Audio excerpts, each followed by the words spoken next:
Hey everyone, and welcome back to Anime Slushy. It's me, Cube. And Feen. So, we already put out the one of Jupiter Ascending, which was what you guys voted for Feen to watch, but now it's time for us to talk about the thing that you voted for me to watch, but Phoenix is double cheating this poll round, because not only did she watch something that was totally not an anime, she also watched my anime with me. Sorry. Phoenix, what the shit? I don't know, this one's mine! It seemed like it'd be a good idea if we both watched this one, because a lot of people have mentioned it. That might not have been the best idea. Yeah, how do you feel about the choices you've made? Yeah, I don't know. I feel very bad about this. Okay, so we watched Revue Starlight. Yeah, I rewatched it because I had seen it before. And here's the thing.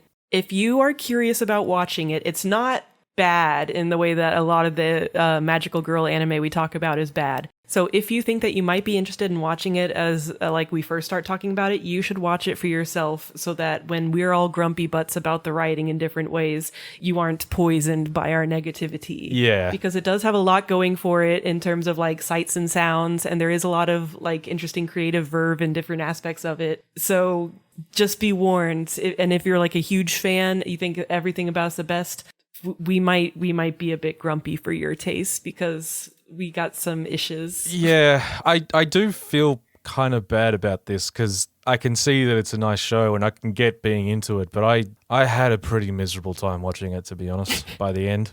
Yeah, it's interesting because from the slight preview I've gotten of your takes, I think that we have like quite different problems with it. So that should be interesting. Yeah, which is weird because normally we're the same fucking person in terms of anime opinions, but this time it just... This was one of those anime where it really like hit all the buttons for me in terms of things that annoy me about anime in general. Just in terms of the weird writing choices and thin characters and lots of stalling, and there was just a lot about it that really frustrated me while I was watching it, and there wasn't enough other stuff for me to latch onto.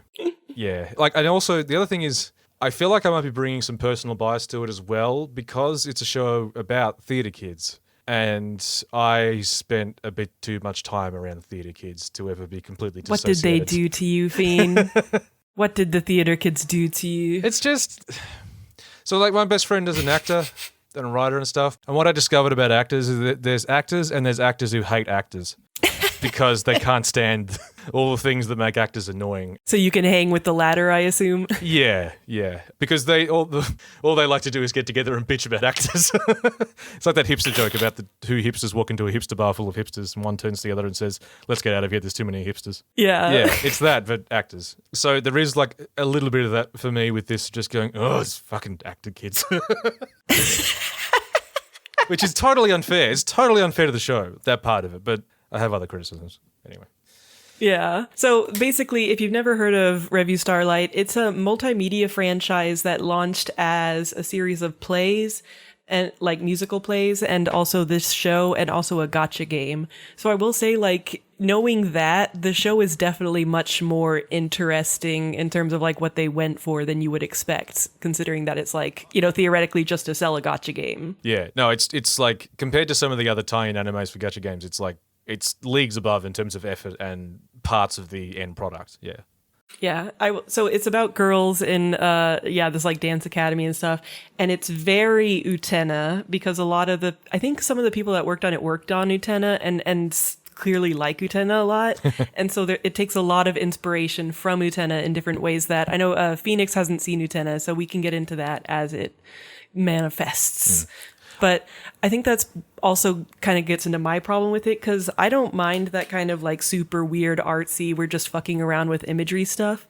But I feel like the way that it works out in Revue Starlight ends up being a bit too messy for me because Utena completely goes batshit into like imagery and metaphor and stuff. And I think that it works in that way. But Revue Starlight maintains this kind of like weird tension between what's literally happening and the magical metaphorical battles. And sometimes it feels like they should be overlapping in ways that they don't. And then sometimes it's like, wait, but then what does this represent? Because it clearly feels like it's trying to represent something, but now I don't know what it represents because it's other things happening. Yeah, it does a thing where it kind of, you can see that some of these battles that are happening, there's like a metaphor behind them, but then the battle is also actually happening and has a real world consequence, which is a sort of odd thing to blend together. And just in general, it is like, it's a bit too loose and floppy with everything that's happening plot-wise. Particularly at the end, it gets really sort of out of control. Oh, yeah. Which is just sort of like, when you only sort of have your foot half out the door with that sort of stuff, it gets frustrating because you can't just dismiss it as metaphor and imagery because too much of the show depends on everything also being real and actually happening. Yeah, like there's this very clear delineation between the Revue time when all this crazy metaphorical stuff is happening and everything that they do during the day, which is completely normal shit. Yeah. Well, you say normal shit. I mean, this is one of the first things I had trouble with latching onto the show is that even just the concept of this school is kind of absurd. Yeah, okay, so like episode 1, it's our introduction to this school. So tell us about this school. What's your problem?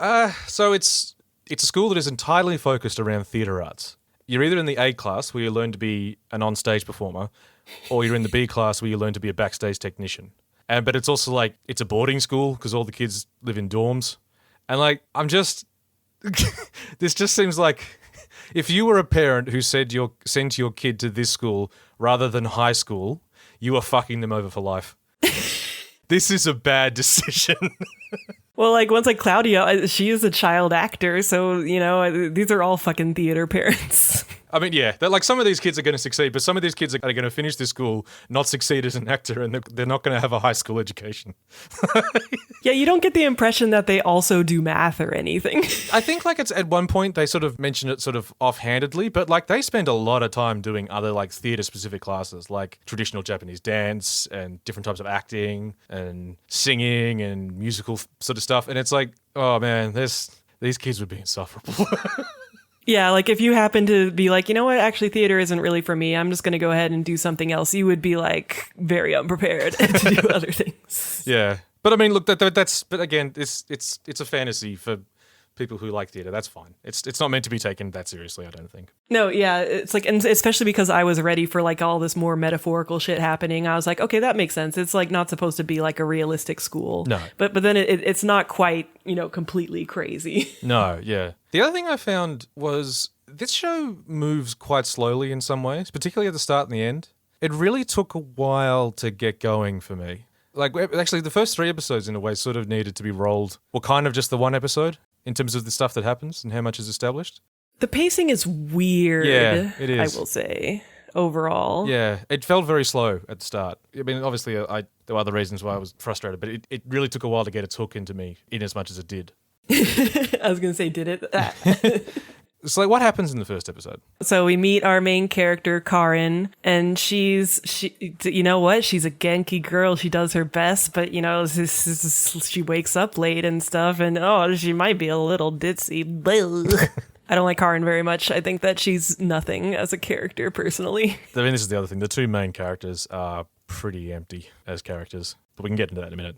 Yeah, like there are characters I like in this. The main characters I have no interest in. No, Karin in particular is sort of just the Genki main character. She's almost Ruby-ish in that sense. She's sort of just there to be the one who makes the speeches and does the right thing and stuff. Yeah, and like she learns to get better at theater or whatever, just kind of in general during the show. But other than that, she's pretty much exactly the same throughout the whole thing. She just keeps saying, we're all going to Starlight together. And she does that until she gets there at the end and then she wins. Yeah, even that thing about recognizing that she needs to try harder, that happens in like episode 4 of 12.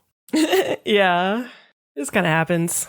But anyways, so she wakes up, she's there with her girl who for the longest time I kept calling Lesser Homura because Hikari, the main deuteragonist, is very Homura. Greater Homura, yeah.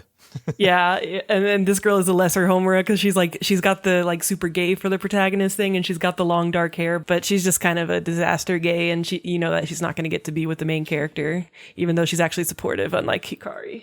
But then they get to school and they switch into their leotards, and there is a lot of like leotard fan service, more so than I would have expected. Yeah, I was a tiny bit put off by it. The show was more leery than I was expecting. And a lot of it's front loaded. Yeah, and it's not terribly so. Like, it wasn't really gross. There wasn't any like sexual danger at any point. It's just occasionally it's like, did you really need a real close up of the butt there, or do they really need to be kind of naked right now? Like, it's sort of like, you know, do we really need to have this scene in a shower? Yeah, there's a lot of one girl's sticking her head into the other's boobs while the other one holds her legs to do a ballet stretch. Yeah. They just happen to always be doing that stretch. Yeah.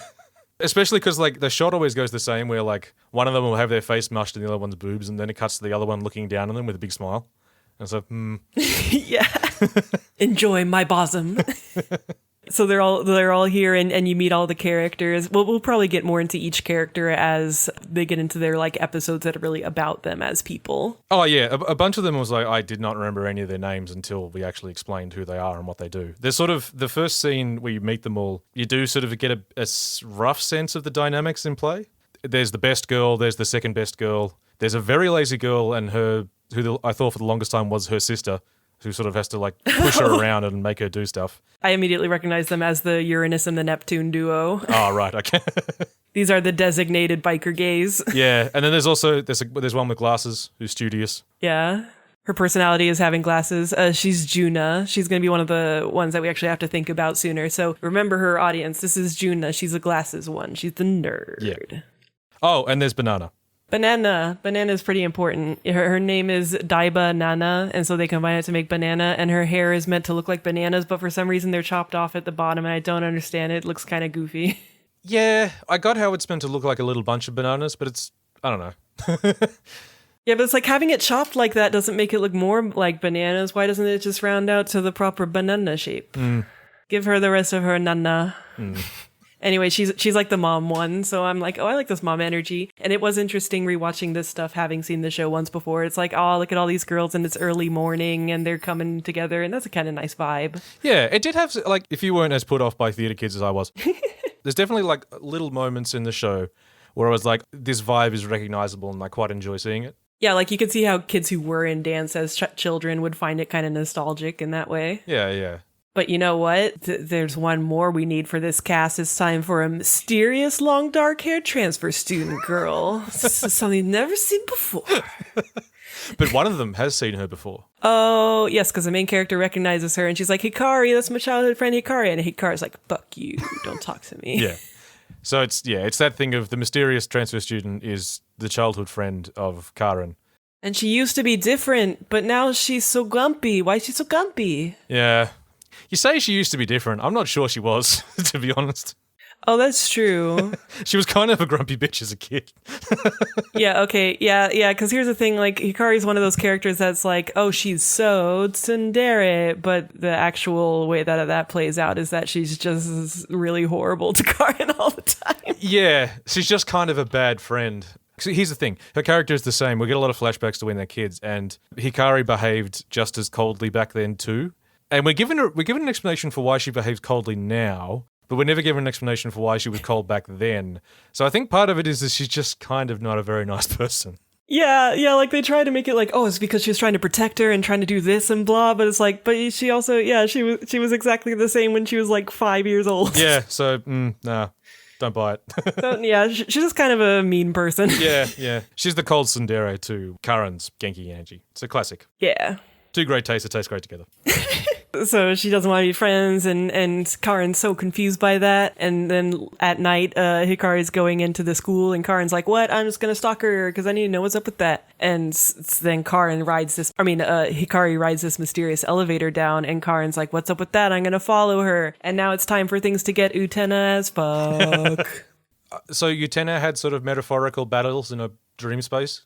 Yes. So the thing is that, like, pretty much once per episode in Utena, she climbs this magical staircase, and there's like a kind of transformation sequence during that. And then you sword duel with someone to where, like, you both pull swords out of your partner, and then you sword fight, and you win by hitting the rose off of their upper breast that they put in their pocket.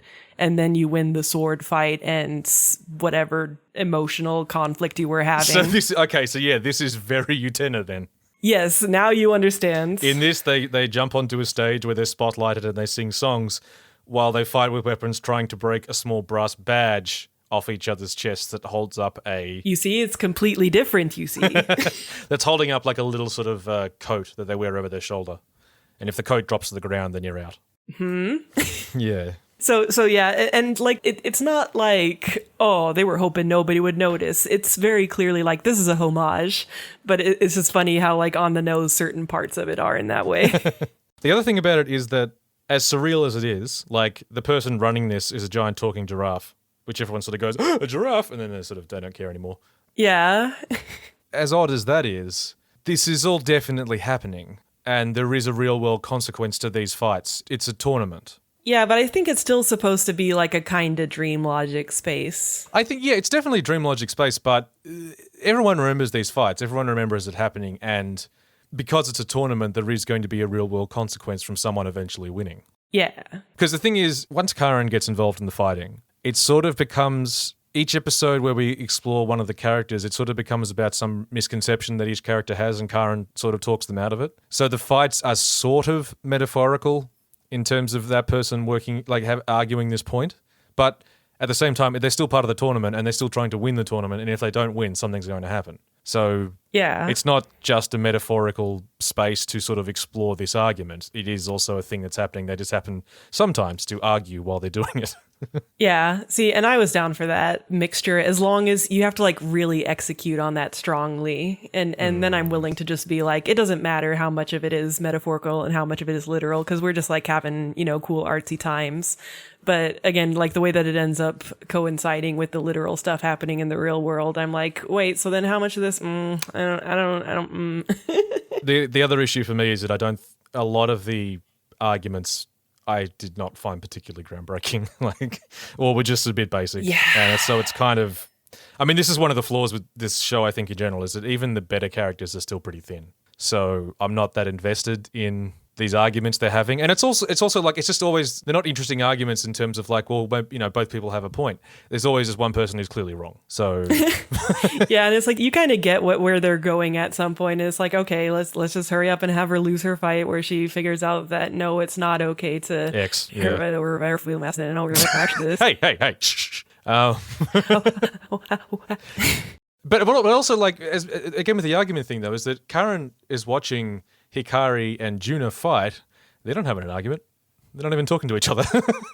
They're just fighting. No, yeah, sometimes it's like an actual, like it's like a metaphor for the marketplace of ideas, but sometimes it's just two girls having a theater fight. Because also, while they're talking and fighting, they're also singing, and sometimes they're literally singing in the frame, and sometimes the singing is happening like off screen.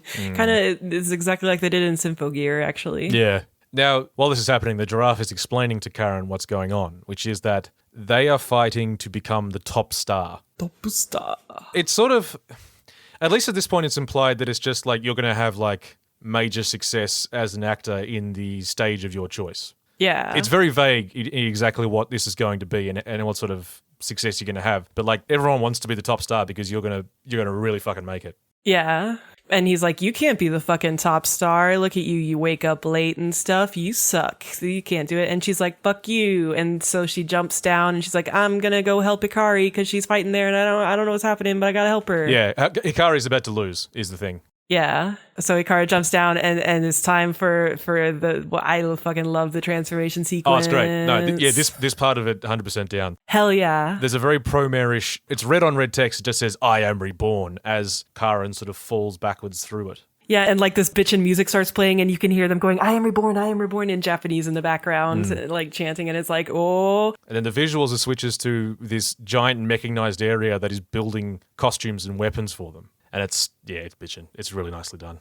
Yeah, so like instead of showing clothes magically appearing on a girl, it's showing like factory things making their costumes, and it's like, yeah, this is a cool idea. I like it. And it's like, what? There is one nude shot of Karen because you can't not have that anymore in magical girl transformations, apparently. Yeah, so it shows the makeup going on her, and then she's just like naked with tasteful fabric ribbons in front of her. Yeah. Like, oh, it's so tasteful and beautiful, but it's kind of like... Didn't need that. And then she's there and she's ready to go. Yeah, and she's gonna like, I'm gonna starlight you all. Yeah, and she jumps in, she beats Juna. Yeah, like right away. She does like a fucking like Sonic run thing, and then she just beats her, and she was like, what the fuck? Yeah. So there's been a thing established earlier on about position 0 on a stage, which is like the center point of a stage. That's usually marked by a piece of tape. Yeah. In a T. So when you win the fight, you go there and you go position 0 and you do a pose. And she does that. And then the episode ends with Hikari calling her Baka. Yeah, she calls her Bakaren, like Baka and Karen, and she combines them. They like their name puns in this show, don't they? Yeah, it's a motif. Oh yeah, because also another thing that they do that's a lot like Ikuhara, the Utena guy, is the way that the giraffe has a catchphrase where he just goes "wakarimasu," like I understand all the time, and that's super fucking Ikuhara. Someday we'll talk about Lesbian Bear Storm, and people who've seen that will know what I'm talking about. See, it frustrated me because often he doesn't understand. It seems like the further we go in. Yeah, but like in Lesbian Bear Storm, there's these judge type characters, and one of them always just says "shabadadoo," just kind of as a thing he says, and so it feels like it's very much going for that kind of vibe. Right. Okay. Shabadadoo. That's pretty good. Shabadadoo. I got nothing against catchphrases. But yeah, so that's episode 1. Yeah, like episode 2, we see just the end of the fight again, and then Karen wakes up in bed. Yeah. Sure was crazy. Yeah, it's again she had to travel physically to go to this fight, but then you apparently just go home and go to bed and don't remember anything beyond that point. Actually, I suppose that's not true. There's a couple of characters I can think of that we see post fight, and it's still nighttime. But it is just funny that it's not even just like waking up in bed; it's always waking up in the start. Like what? Whoa, that was wild.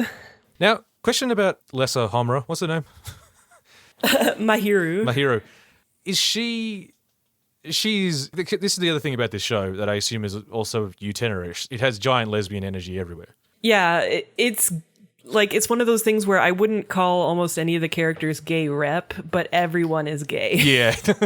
All the girls. Just as a general baseline, it's extremely gay. Yeah, just about every girl is into one of the other girls in some way.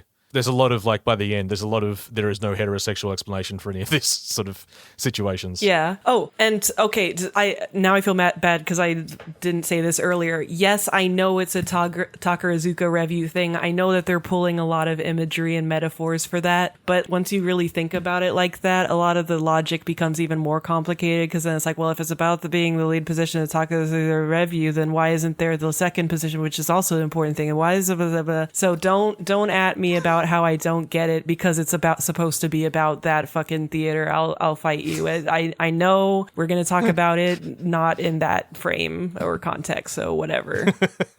But the reason I bring that up is because that also that's like this theater troupe that's very well known and has been going for a lot of decades, and it ended up being very popular with the gays, but it sounded like they were like, fuck, we need it to be less popular with the gays, so we're gonna have them dress all military-ish. Oh no, now it's even more popular with the gays. Whoops.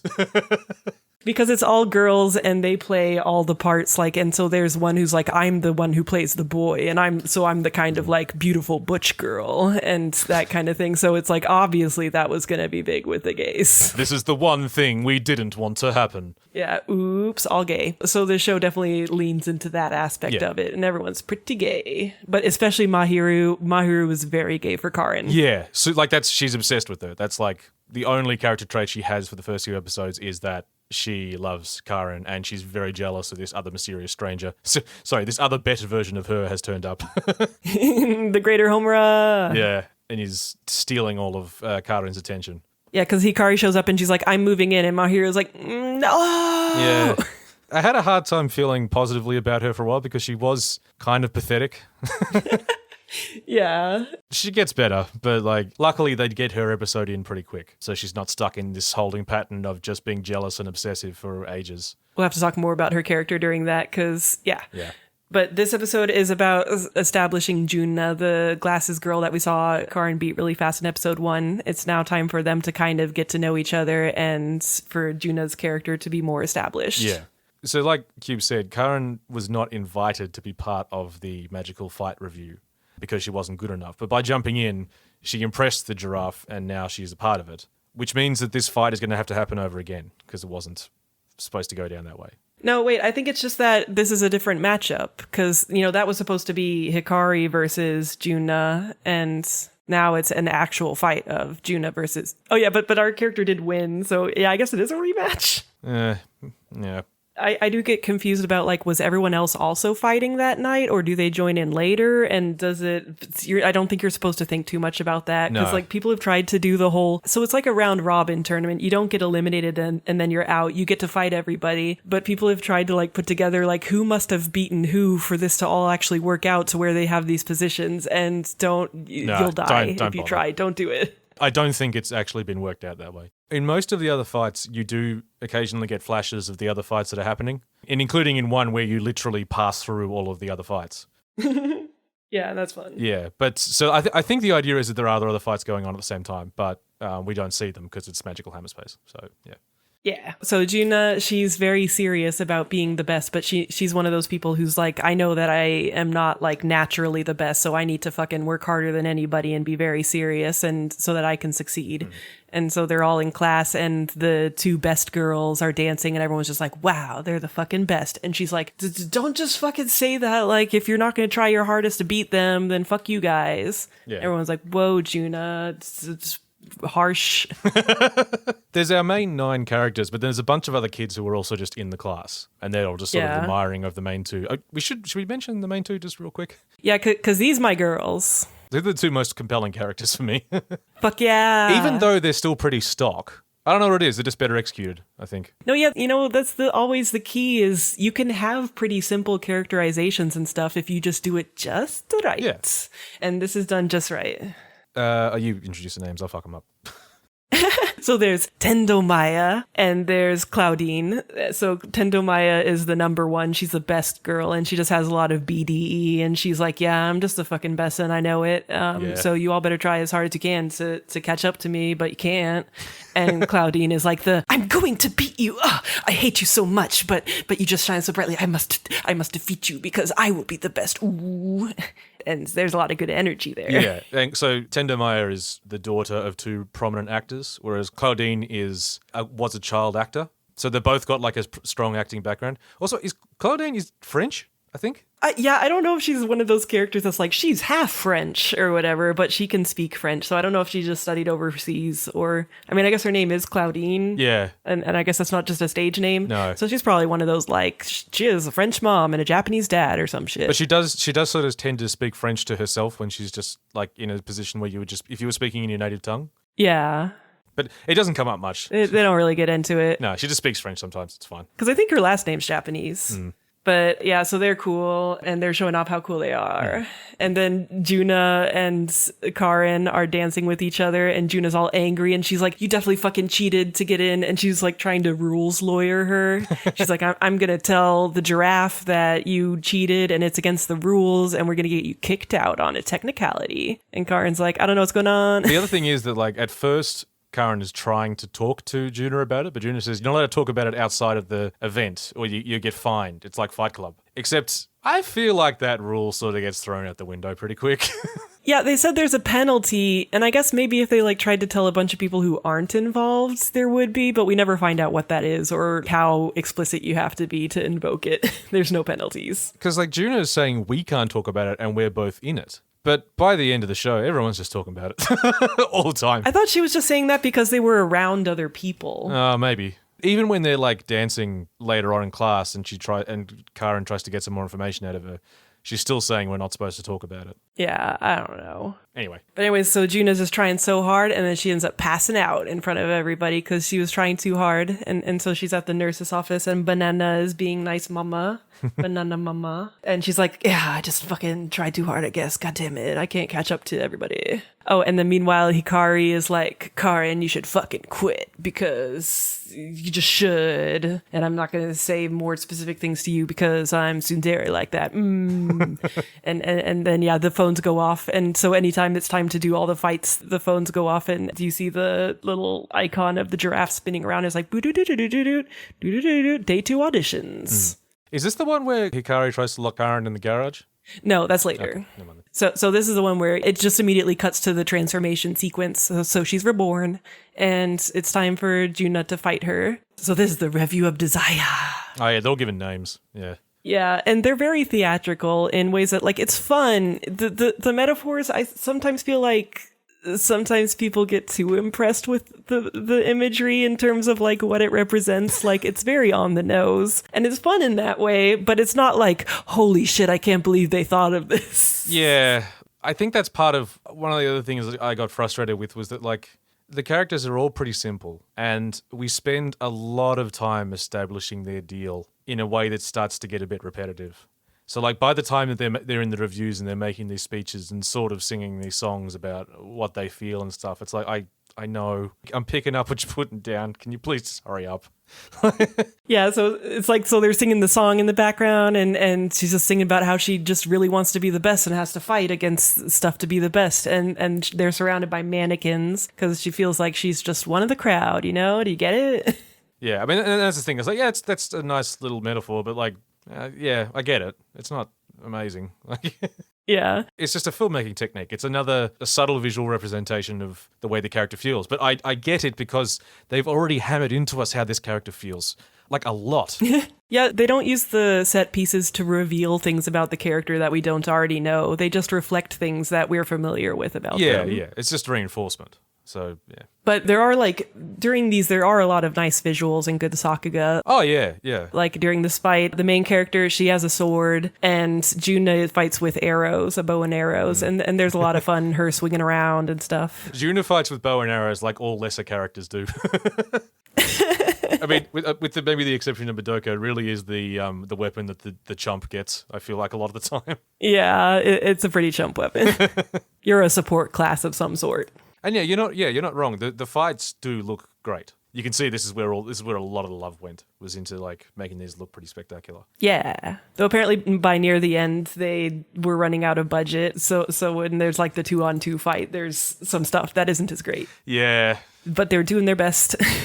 It was a bit of a shame because that fight really did need some good animation and I didn't get it.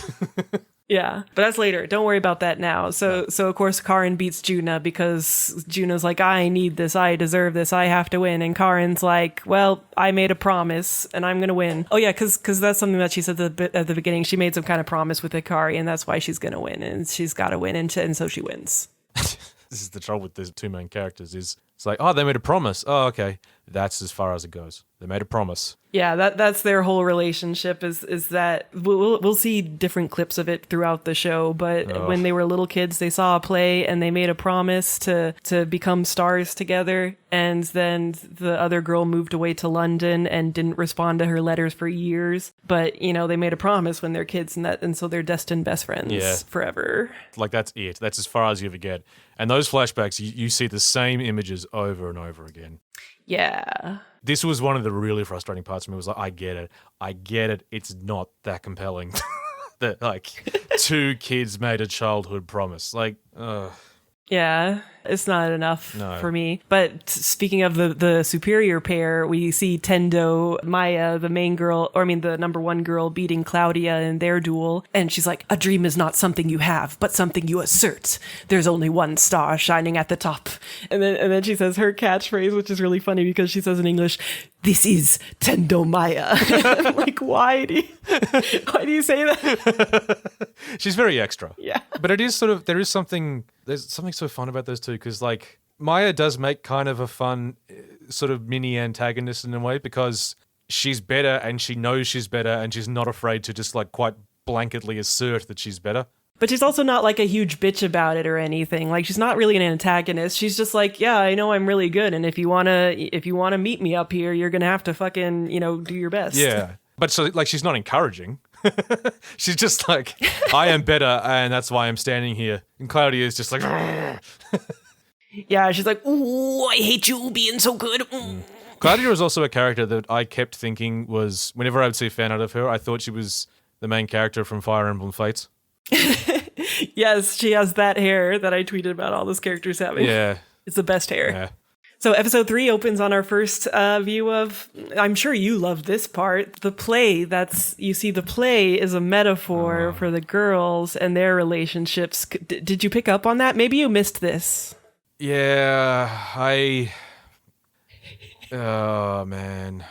you see the girls in this play Starlight. You see there's 8 of them, and they're the 8 girls because they're played by the 8 girls, and they have problems that are reflective of the 8 girls' problems. Do you see it?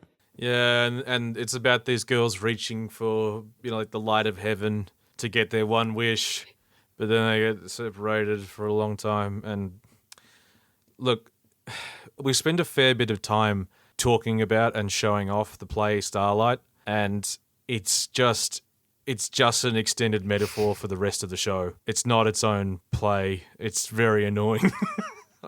And we're supposed to believe that, like, this play was so fucking mind-blowing that it made the main characters, like, that's what made them decide that they wanted to be theater kids, and they pledged to each other that they were going to become stars together, because they, when they were 5 years old, just loved this play so much. And it's just kind of like a general tragedy play, and it's like, really? The 5-year-olds can't get fucking enough of this? I mean, look, I can kind of buy that, to be honest, because... One, they're theatre kids, so of course they like weird shit. But also, secondly, like, I remember being 5 and having a cousin who just fucking loved Labyrinth. It's not really a thing for kids. Look, Labyrinth that's more exciting, I feel like. I just like the way that they respond to it as little children. Like, wow, yay, wow. When it's just a play about, like, and then she lost her eyes, and then she forgot the end. Oh. Yeah, I know what you mean. I mean, I guess it's sort of like...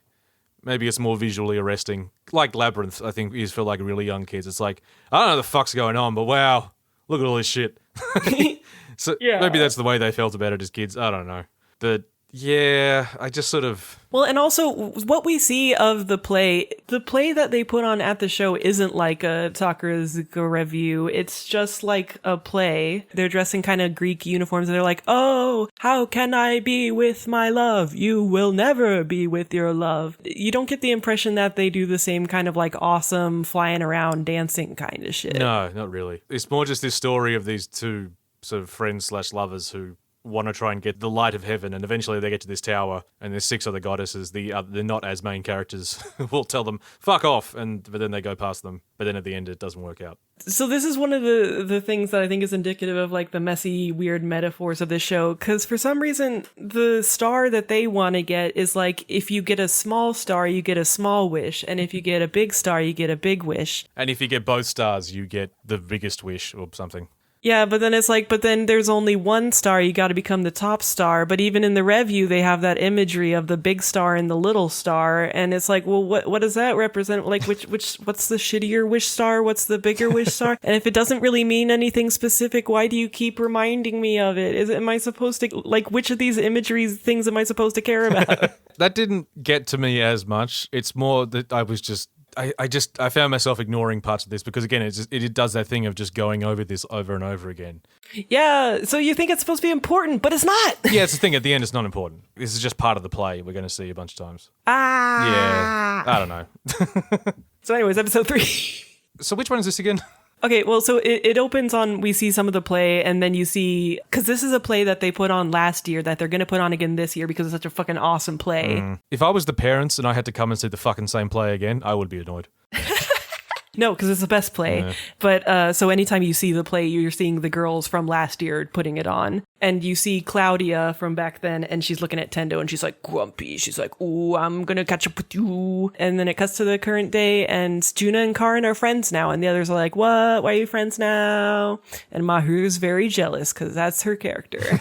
Yeah. She's calling her Junjun, I think. She nicknames her. Yeah, and then here's another metaphor that the messiness of frustrated me, because you find out that Banana is going to focus on doing backstage stuff. And I understand what that's a metaphor, but then she continues to participate in the review and also be in the rankings to be the actor. But she says here that, like, she doesn't care if she's acting, but she still is in the competition to be the top star. The top star doesn't mean being the main character in the play, but sometimes it's implied to mean It's okay, so here's the thing.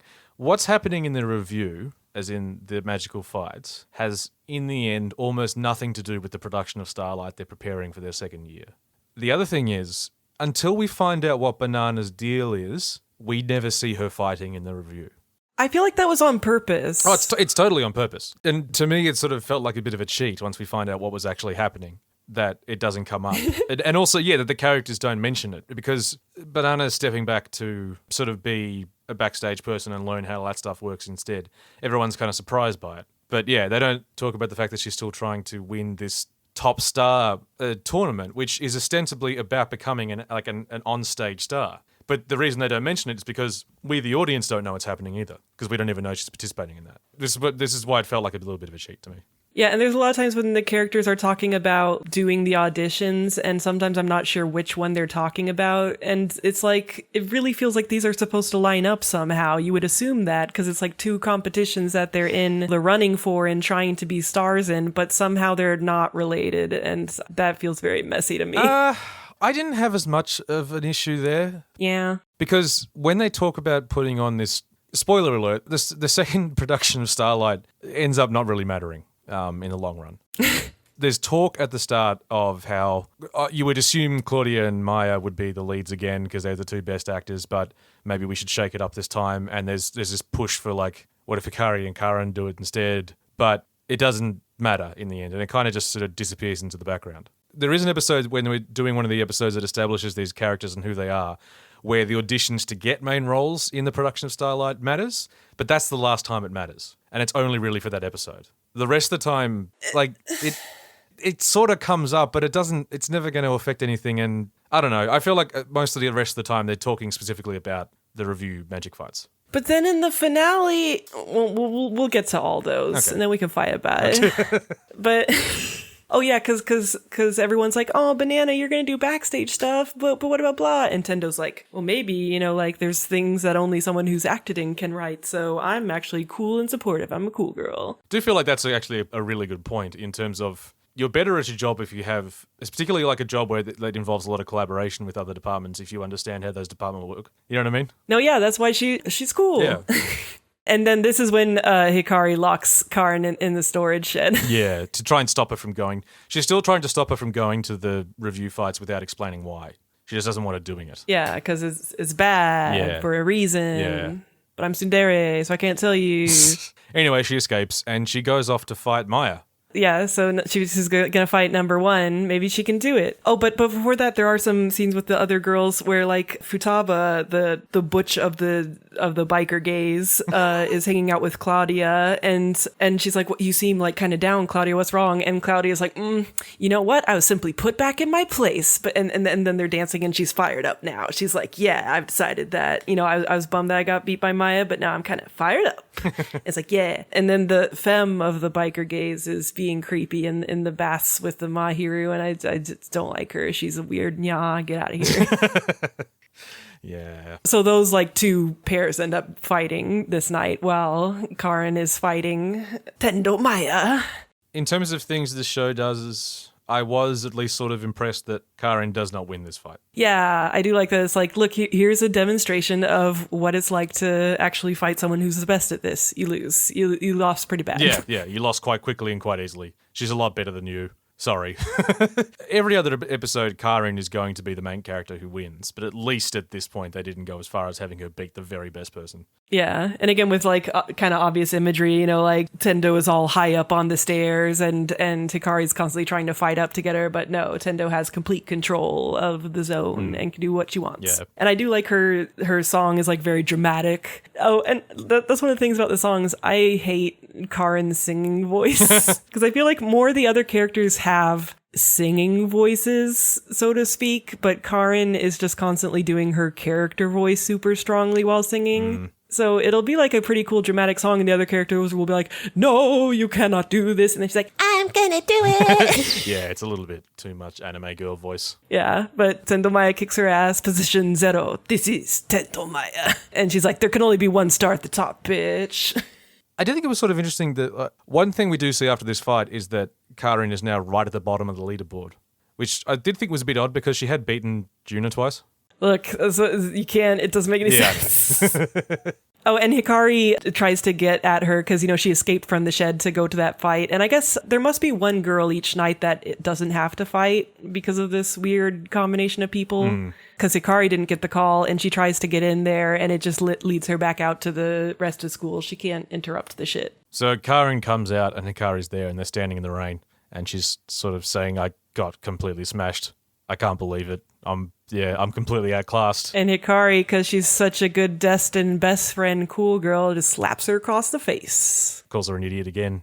And so the next episode is... Wait, you're skipping the ED. The ED is cute. The art's really cute for it, and I like the art for it, and it's different every time with like who's singing and who's in it, and it's a very cute visuals. I like it. That's it. Yeah, the ED is fun. It's had to say that. It's cute art. I like the style of it. It's nice. And it's nice that they changed it up each time, but maybe they should have saved some budget. They really did need it at the end. Maybe they could have saved some ED budget. How dare. Yeah. So the next day, Hikari has disappeared. Yeah, Karen wakes up and Hikari's gone, and they're like, what? And everybody's up there. Karen's like running around looking for her, but she's like looking under like small buckets and in people's food and stuff. It's like, okay. Because she's wacky. Yeah, Wacky. There's a little bit, come on. Yeah, but then finally everyone's up and they're like, have you tried calling her? And she's like, well, I didn't even think about that. Yeah. Fucking Karen. So the rest of the episode is kind of...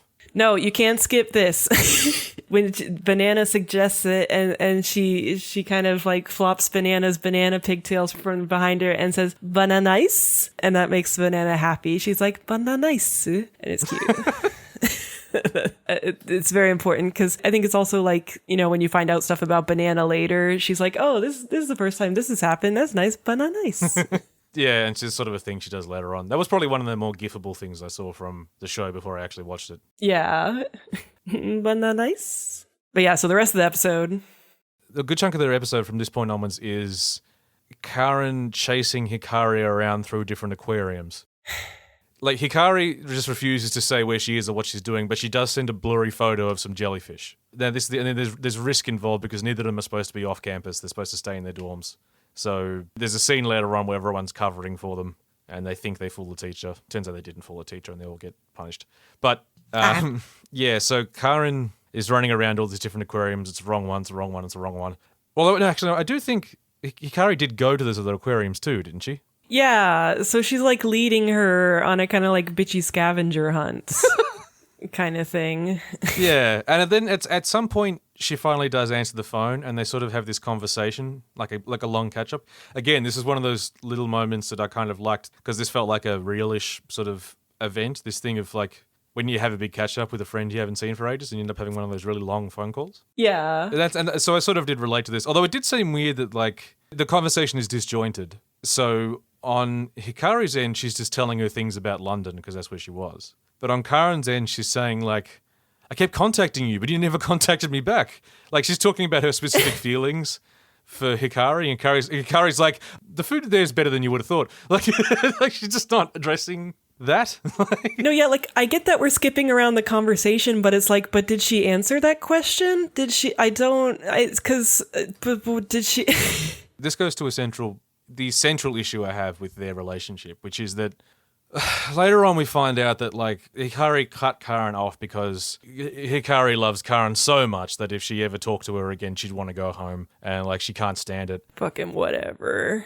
And I'm sorry, that just makes you a shitty friend. Yeah, it's not enough. No, just flat out cutting someone off completely who's still trying to contact you after 12 years. And secondly, the fact that they never addressed that. Like, they never addressed the fact that Hikari was deliberately choosing to cut her off for all that time. And, there's never any sort of discussion of how, you know, Karen might have been hurt by that, or do we need to come to terms about why this happened? No, it doesn't matter because she had a romantic reason for doing it. Yeah, like, Karen's just so fucking... And Karen's so fucking genki that she doesn't care. She's just happy to have her friend back. So they go back to being friends for... honestly, unknown reasons because we don't know anything about these characters, so there's no understanding of why these two would be friends in the first place. Maybe you missed part of this, Phoenix. I understand that it's kind of hard to follow because of all the dense metaphors and imagery. They made a promise when they were kids, okay? They made a promise, and they're Destiny best friends. I'm sorry that we're being so grumpy about this, but this really is so weak. Their whole relationship. And the fact that, like I say, at least with all the other characters and their relationships, we understand those characters better and why they're friends, kind of. Yeah, you can feel it. Yeah, but with these two, there's just nothing there. There's no sense of who either of them are apart from the tsundere and the genki. They just know their roles as anime characters, yeah, and they're like, all right.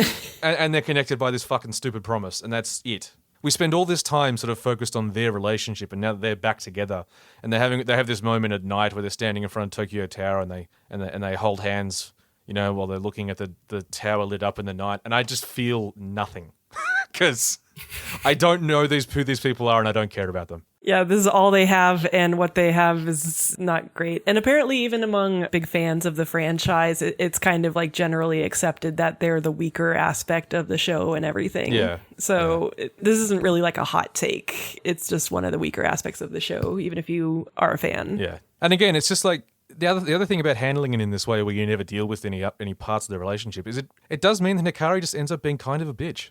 That's sort of the way you end up feeling about it. She's just a kind of a nasty person. Like, I don't know. What is funny, though, is that, like, watching all the other characters, it is great how they do slip into shipping dynamics really easily. Oh, yeah.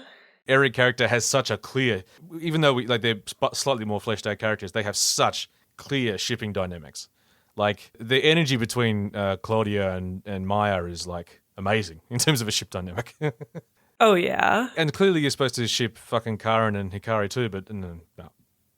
Nah, Don't care. pass. But other little things that happen in this episode. So the biker gays, the Nya one is asking the butch one. She's like, "You're gonna let me win if we fight each other in it, right?" And the butch one's like, "I don't know about that actually." And we'll see more of their dynamic, and then I'm sure we'll have a lot to say about that. Yeah. Again, though, there's also this moment of Nya Face One also being kind of a bitch. Because she's like, hey, we might get in good with the teacher if we go and report that Karen and Hikari are off campus. Yeah. But they're stopped by, what's her name? Fuck. Mahiru, the sorrowful gay. Yeah, they're stopped by Mahiru, who, for the first time we've seen so far, is super assertive with them.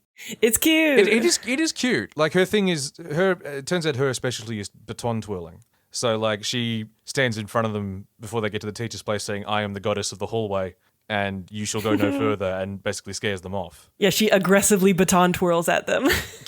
Until they leave. I'm like, oh, here's a likable thing about her. It is cute, but again, I don't know if this is just because this is the first time when we've seen her where she's not next to Karen, but she has never been this assertive. Up to this point, she has been the opposite of this, where she is like completely unable to assert her will on anyone. Yeah, she's not directly in the presence of Karen giving another girl attention, so she's allowed to kind of assert herself. Yeah, or even just directly in the presence of Karen at all. So, which I guess is kind of like she goes to pieces around her crush, but otherwise she's maybe not as hopeless when she's not actually in the presence of her crush. So I don't know. Yeah, we'll talk more about her during her episode. Well, isn't that next? Well, wait, but also during this episode is when Claudia and Maya are dancing after Claudia lost, and Maya like dips her and all that stuff, and it's like such good. And Claudia's like, "Why do you have to be this way?" And Maya's like, "I get jealous easily," and it's like. The energy is incredible. Between those two, it's amazing. It's very good. Yeah. And then, also when Hikari and Karen are at their meeting at Tokyo Tower, Hikari's like, if you lose when in the review, you'll lose what's most important to you as a stage girl. That's as much detail as I'm going to go into it. Yeah, even that they're friends now, she's still not telling her important details. Yeah. It's sort of because Hikari kind of convinces her that maybe they can win together. Yeah. So she's like, hey, the giraffe didn't say it could only be one girl. Maybe we can win together. You know, there's no rule saying that dogs can't play basketball. And Hikari's like, you know what? Maybe we can. And I'm like, I don't know about that. Yeah, I mean, I think you can see where this is going. But yeah, it's also like, that's something that she just kind of asserts the whole show is like, no, we can win together. And everyone's like, no, you can't. No. And she's like, no, we can win together. And everyone's like, no, you can't. And that's that's what's going to be happening all the way through the finale. Yeah.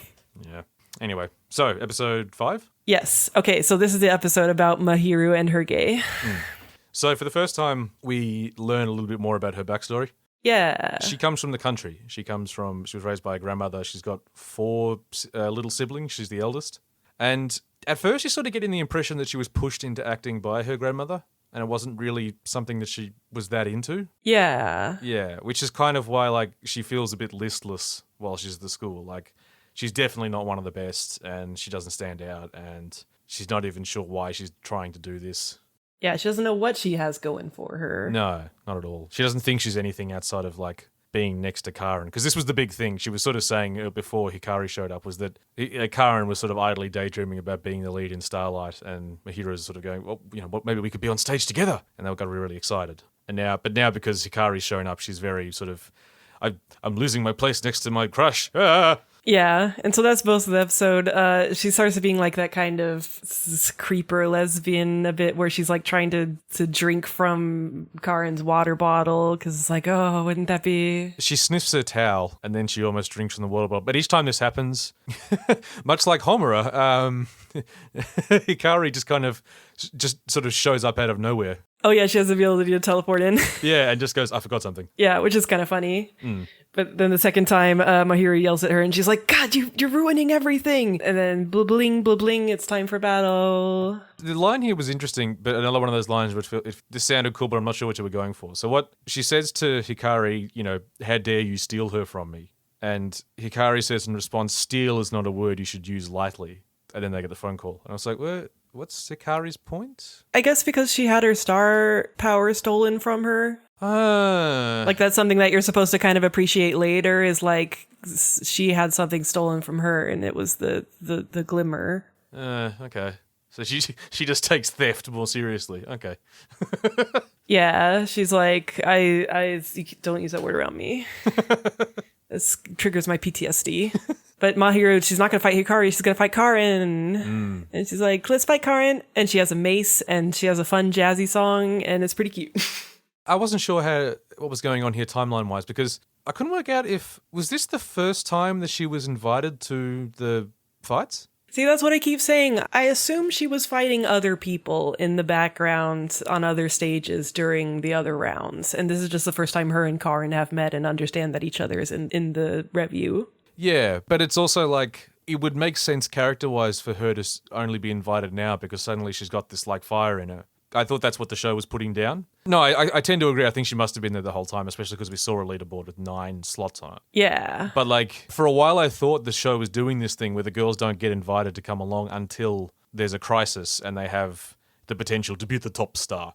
But I don't think that's actually the case. No, yeah, it is like, what was she like in her fights with the other girls before we had this revelation? Yeah. Was she just like, I guess I want to be the top, maybe to be with Hikari somehow, or to be with the Karen somehow or something. I don't know. Yeah, it's the same with like when we find out that Banana's fighting. Like, this should have been a topic of conversation before now. But anyway. Now, this fight starts off as much more of a comedy thing. Yeah. We have these backdrops that are like sort of like childish drawings of her and Karen, having tea together and living their happy life together. And she's sort of talking about how Karen is hers. And Karen is very freaked out by this. She's like, hua. And there's a lot of baseball imagery. Yeah, because she has a mace, she keeps hitting Karen for a home run. And she like rolls through a tunnel in the earth, and then they keep popping up in other people's fights. Yeah, which is so cute. Yeah, these people are momentarily distracted by these two running across the stage with like Karen going, ah, and her going, I'm gonna get ya, and the other two are just sort of, the fuck. And there's also like a bear on a scooter who's like running the bases, because more baseball imagery. I didn't get what was going on there.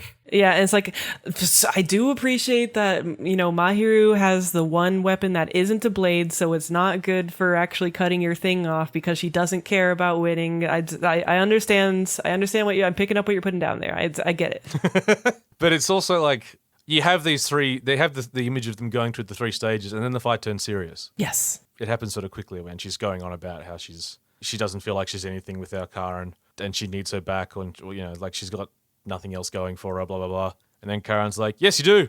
And she beats her. And yeah, she's like, you have all these other things going for you. You're good at this and this, and you do this and this for people. And I'm like, I wish we saw a bit more of that before it was asserted as like hey, why haven't you realized you have all these character traits? And I'm like, well, I didn't either. When was she doing all that? The closest we got was that she got a care package. She got a pet care package from her grandmother that was full of potatoes. And we know that Banana's going to cook the potatoes for everyone else. They're going to have like hot potatoes. Yeah. But like all she's doing is providing potatoes. That's not like... Yeah, I don't... It's not enough. You always bring home the potato. But anyway, and this is again, this sort of thing of the fights are metaphorical, but they're based around these arguments they're having. All of the arguments are just going to be the person asserting their position, and then Karen says, nah, and they're convinced. I feel like. Yeah, so Mahiru's like, I have no shine without you. And then Karen's like, no, you have your own shine. And she's like, what? I guess I do.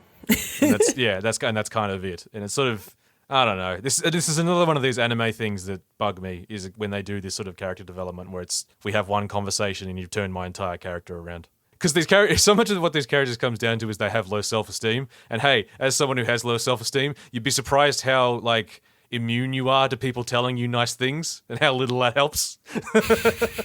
Stop telling me I'm getting enough done, Feen. I'm not getting enough done. You're wrong. Yeah, see? That's the thing. This is not relatable. As Yeah. much as I actually did find, it was starting to make me a little bit sympathetic for her. Because up to this point, when she was running around being a little bit yandere, it was sort of like, this is funny, but I'm also a bit, like the drinking from the bottle and the sniffing of the pillow and all that stuff was a bit, Too much.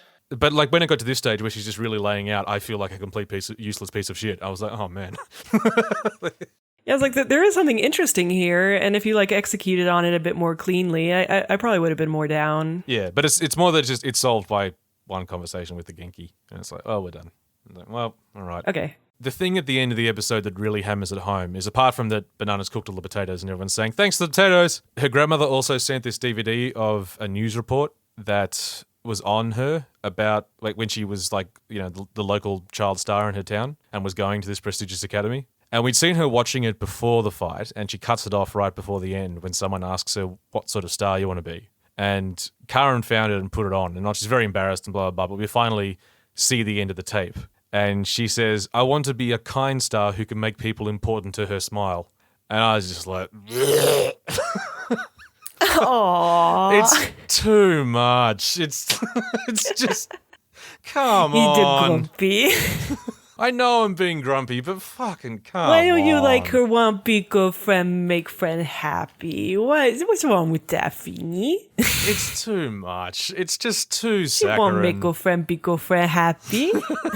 Also, Banana's way fucking better than at that, so, This is the other thing, yeah. There are some places where there's a bit of odd overlap with the cast. Like, because until like episode 4, Karen's issue was that she was kind of lazy and wasn't making enough of an effort. But that's also Nya's thing. And I didn't get the impression that Karen wasn't making enough of an effort. Like, even in episode 1, she was the first person to get there and be practicing. Yeah. So, yeah. She just seems to have trouble waking up. But then, yeah, it's like after episode 4, she's supposed to suddenly be like trying much harder. But yeah, I didn't get the impression that she is someone who just doesn't fucking try before. Yeah, it's odd. And also because, like, especially the thing that reveals that in that 4th episode was that she's the first one there. And I was like, but so... Yeah, she was also the first one there in episode 1. So...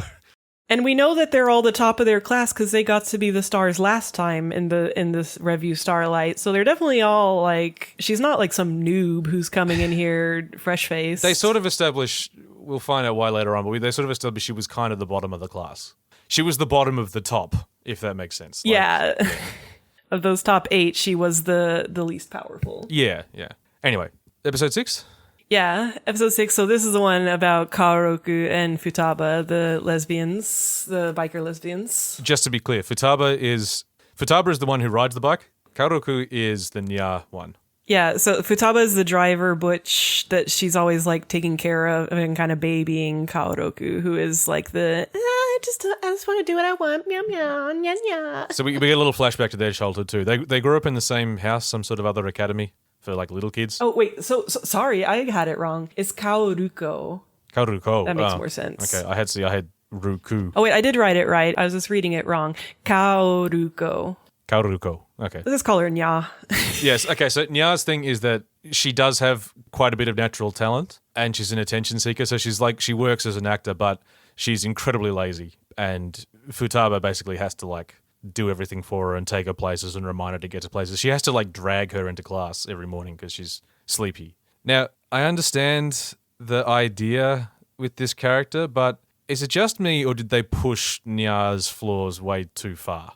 Yeah, and it's also like, of those two characters, Futaba ends up being much more sympathetic because they kind of push in the first few episodes that Futaba is like kind of coming into her own through these, and she's doing stuff on her own much more than she used to, and she's learning about her own value. Yeah. That's the first half of this episode, is that like Futaba manages to impress Claudine. And so Claudine starts pairing up with her to do other stuff, and they start spending more time together, doing extra training and things. And that cuts into the time that Futaba would spend sort of pampering Nya. Because like Nya keeps walking around expecting to find her there so she can massage her feet or something, and Futaba's not there. And this culminates in eventually Nya finds Futaba. I think in this episode they focus on tap dancing, which I like. That was cute. Yeah, I like Futaba and Claudine bonding over tap. Yeah. Tap, tap. And, you know, Nya is going up to her saying, "Oh, I see, you're betraying me with this other person. Why aren't you here to fucking, like, rub my feet?" And Futaba's like, "Fuck you." Like, quite rightfully just says, "Fuck you, I'm doing my own thing. I'm trying to be as good as I can be." Maybe I'm a human, actually. Yeah, maybe I'm allowed to go do my own fucking stuff. And so we have, like, a sequence I actually did quite like, which was Futaba's hanging around with Hikari and Karan, and Nya's hanging around with a couple of other kids. And there was sort of that vibe of when you have a friend who's fighting with their friend and you just got to sort of hang around and there's this very awkward thing sort of hovering over every group interaction. That vibe was strong in these scenes and I quite liked that. I also got to say, I really like Futaba's voice actor. I don't know what it was, but just occasionally there would just be expressions and things that would come from her that was like, oh, that's really impressive. Yeah, she has that kind of nice, like, tomboyish voice that reminded me of, like, Detective Conan or something. Yeah, and it's a voice that's like, I mean, maybe it's also because it's in comparison to a few of these other characters' voices, which are very ridiculous anime girl voice. But she just had a very real voice that was also performed really nicely. Yeah, solid. Yeah. But and then also Kaoruko falls out of the top 7, or I mean the top 8 when they do like their first round of auditions for the play. So she's like, fuck, nobody likes me, everybody hates me, and I'm not good enough. I guess I quit forever. Yeah, well, at first she's like saying, you know, I deserve to be in the front. I'm really pissed off. And then she's like saying to Futaba, "You'll give me your position, right?" And Futaba's like, And then when they get to the fight, she's saying, "I'm not giving up my position." And so Nya's response is to quit. Like, she just says, "Fuck this, I'm leaving." But it's all a big show. Yeah, it's very clearly just for attention. Yeah. And Futaba kind of knows that, so she doesn't really respond to it. She's just like, "Oh, well, off you go." And like, he's not playing along with it. Yeah, and she's like, "What? Why are you coming after me?" Whereas everyone else is sort of saying bye and stuff. And she gets to the train station. She's waiting for the bullet train. And then, like, just as she's sort of about to cry, saying, "Why isn't Futaba chasing me? Why isn't she here to stop me?" Futaba's here. And they have an argument about... Well, actually, before this, there's also this weird bit where Tender Maya talks to Nya, like, right before they leave. I honestly don't remember this. Oh, were they in the baths? No, she says... I could have sworn she says something about how you feel responsibility for the people that follow you. Oh, yeah, she's like, if you're super good, you gotta, like, really up your game because the people that look up to you, you gotta be cool for them. Yeah, which becomes important later, but at the time when it's spoken, it's like, what? what are you talking about? Where did this come from? But then, that turns out to be the entire lesson of this episode, which is weird. Yeah, which is fucked. So once we actually get to their fight, we establish what is supposed to happen and what the actual status quo is supposed to be between these two characters. And honestly, it's one of the more fucked parts of this show. I don't like it. I really don't like it. Yeah, it's just that, you know, it really is Futaba's destiny to just follow and appreciate Nya Girl, and Nya Girl has to try extra hard because she's so good and strong. I will say I like the visuals of this fight because they both have pole arms and it's a lot of fun. Yeah, that's great. Then the end is that she's like, okay, I do actually have to try, and I'm gonna try, and then she beats Futaba, and I'm like, I don't like her though. No, this fight it basically just becomes about Nya's fucking character development. But like at the start of the fight, Futaba's saying how like when I followed you to this school, I was the very bottom of the class, but since then I have worked my ass off to be better and establish myself as like a performer. I deserve what I've gotten, and I'm not just going to give it to you because you think you deserve it. Yeah. But then the fight flips into what fucking Nya needs to learn is that because she's so good and so special, she needs to make a fucking effort so that she can lead Futaba. And by the end, that seems like that's the lesson. But what about all of Futaba's fucking development? That was all super valid. And now she settles back into this position of following along behind Nya, and it's like, Nya sucks. She's a shitty person. Yeah, and it's like, oh, but now she's actually getting up early with Futaba and she's trying harder to do a good job. And it's like, that's not what I want. I want Futaba to say, fuck this bitch and get what's hers. Get hers. Yeah, and it's fine if Futaba they still be friends or something, but like Futaba's life should not revolve around this other person. No. And to be fair, in some ways it doesn't. Like she still continues to sort of develop a friendship and a working relationship with Claudia, which is nice. That sticks around. Yeah. But I'm still like, this is a fucking bizarre message that you're pushing for this character. It really does feel like it was just the focus was just supposed to be Nya, and Futaba's just here to service her character. But meanwhile, you had Futaba's the much more compelling character, and yeah. It's like there was a miscommunication between like different writers or something about who we were supposed to be caring about. Yeah, or something. It's fucking strange. Ugh. Yeah, so that's an odd episode. Yeah, didn't like it. Really didn't like it. So Episode 7. My first note, it's banana time. Yeah, so episode 7 is the episode where the show starts. Kinda. It is weird. It's weird how important banana is, but also not really, but it's odd. She's actually not. This is the thing. What you're going to find out about banana in this episode is like a huge deal, but in the end it doesn't matter. Yeah, so it's really funny because, like, for us who are watch partying it and we're joking about the multiple Homuras, it's like, joke's on you. The true Homura was Banana because she's a time looper. Yeah, so it turns out that she loved their first year performance of Starlight so much and all the camaraderie through that first year, and it was so important to her and it made her feel so special that when the Magic Review fighting starts in year 2, she doesn't want to move forward from this place. She wants to experience it again. So she beats the absolute piss out of everyone in the review fights and asks the giraffe, hey, can you time loop? And the giraffe's like, okay. Yeah, send me back to that first year play we did, which is the most amazing thing that could ever possibly happen. It's kind of like, this is another place where the show is very loose because the giraffe so far, all he's really talked about is how if you win this thing, you're going to be the coolest actor in the world. And there's some stuff about how you get to pick your stage and stuff. So it kind of makes sense, but just the idea that like there's been these other fights where these girls get to be cool actors, but someone just happens to ask him, hey, can you do time travel as well? And he's like, I mean, I suppose. I mean, I guess I can do whatever the fuck I want. Yeah, no, I guess no one's really asked.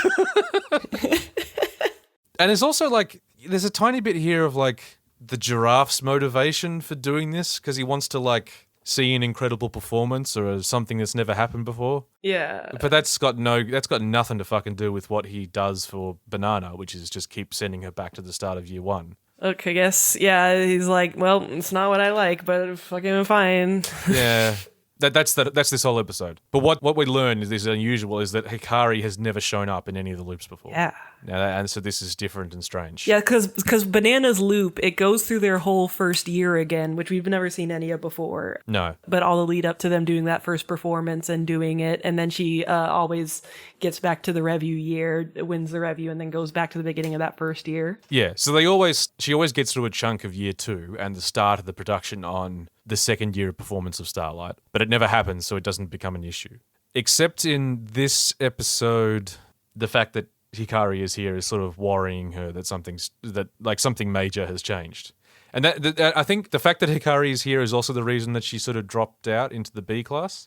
Well, I thought that was just her, like, actually being down for switching things up, because there's this weird mix of her not caring what the second play is like, because that's not her stage, but also, like, when the girls talked about, maybe we can have the other two play the lead, she didn't like that. That bothered her, and she was like, oh, I really want the other two to play the lead. And then when Hikari shows up suddenly in one of her loops, she's like, Hikari, huh? I want you for my stage. But by her stage, she doesn't mean the stage that she wants to time travel back to, because Hikari's never going to be on that stage, even though that's very explicitly the stage that she thinks of as her stage. In this case, she means the review, and it's weird. Yeah, it's messy. It's the way it's spoken about is really messy. Because, yeah, like, I think the general idea with the changes in year 2 bothering her, even though she's never going to be part of that play, as long as she keeps looping, is just that she doesn't like change in general. She wants to keep things the same. She doesn't want to move forward. But she was okay with Hikari taking her place, and she went into the B class, and she wasn't even going to play in it. And then when Kaoruko drops out, she didn't seem to care about that. Yes, her not caring or caring about change is sort of inconsistent. Yeah. Yeah, that's what's kind of wrong with it. It's like she is sort of perturbed by Hikari being there, but the thing with like the weird turn to camera at the end of this episode where she says, "I want you for my stage too," because they do their thing where they like render the entire turn, so you get like 15 different angles of her face. Yeah, and there's like that dramatic half shadow on her face. Yeah. So it's like that's meant to be creepy, and it was creepy, but it doesn't make it doesn't make sense because like that's not a positive thing, and she's not going to be on her stage. And yeah, from what we learn about her later, you'd think that her response would be like, very well, like, I'll face you because this isn't my stage anyway, so it's fine if you intercede on this stage or something like that. Yeah, and to be like, this here's the thing. I actually don't mind this as a story idea, the idea of this girl continually looping the first year because she just was like, there is something I almost have like a personal, like a quite close being able to relate to that feeling of like finally finding your people and being part of this little community and it just feeling so fucking important and special when it's the first time you've ever got that. Yeah. I can remember having that when I first went to film school, like, you know, after years of fucking high school and stuff and just not, you know, not ever like finding people who are like you and all of a sudden you're fucking surrounded by them and you're all doing the same thing, this creative thing. And it's amazing. I totally get that.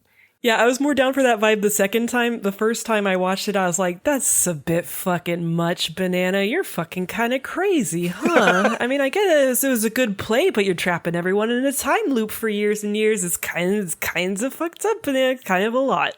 Well, this is the thing. It's kind of fucked up. And the other thing that's odd is that once it's resolved, it doesn't really matter. No, it only mattered for Banana and her accepting change.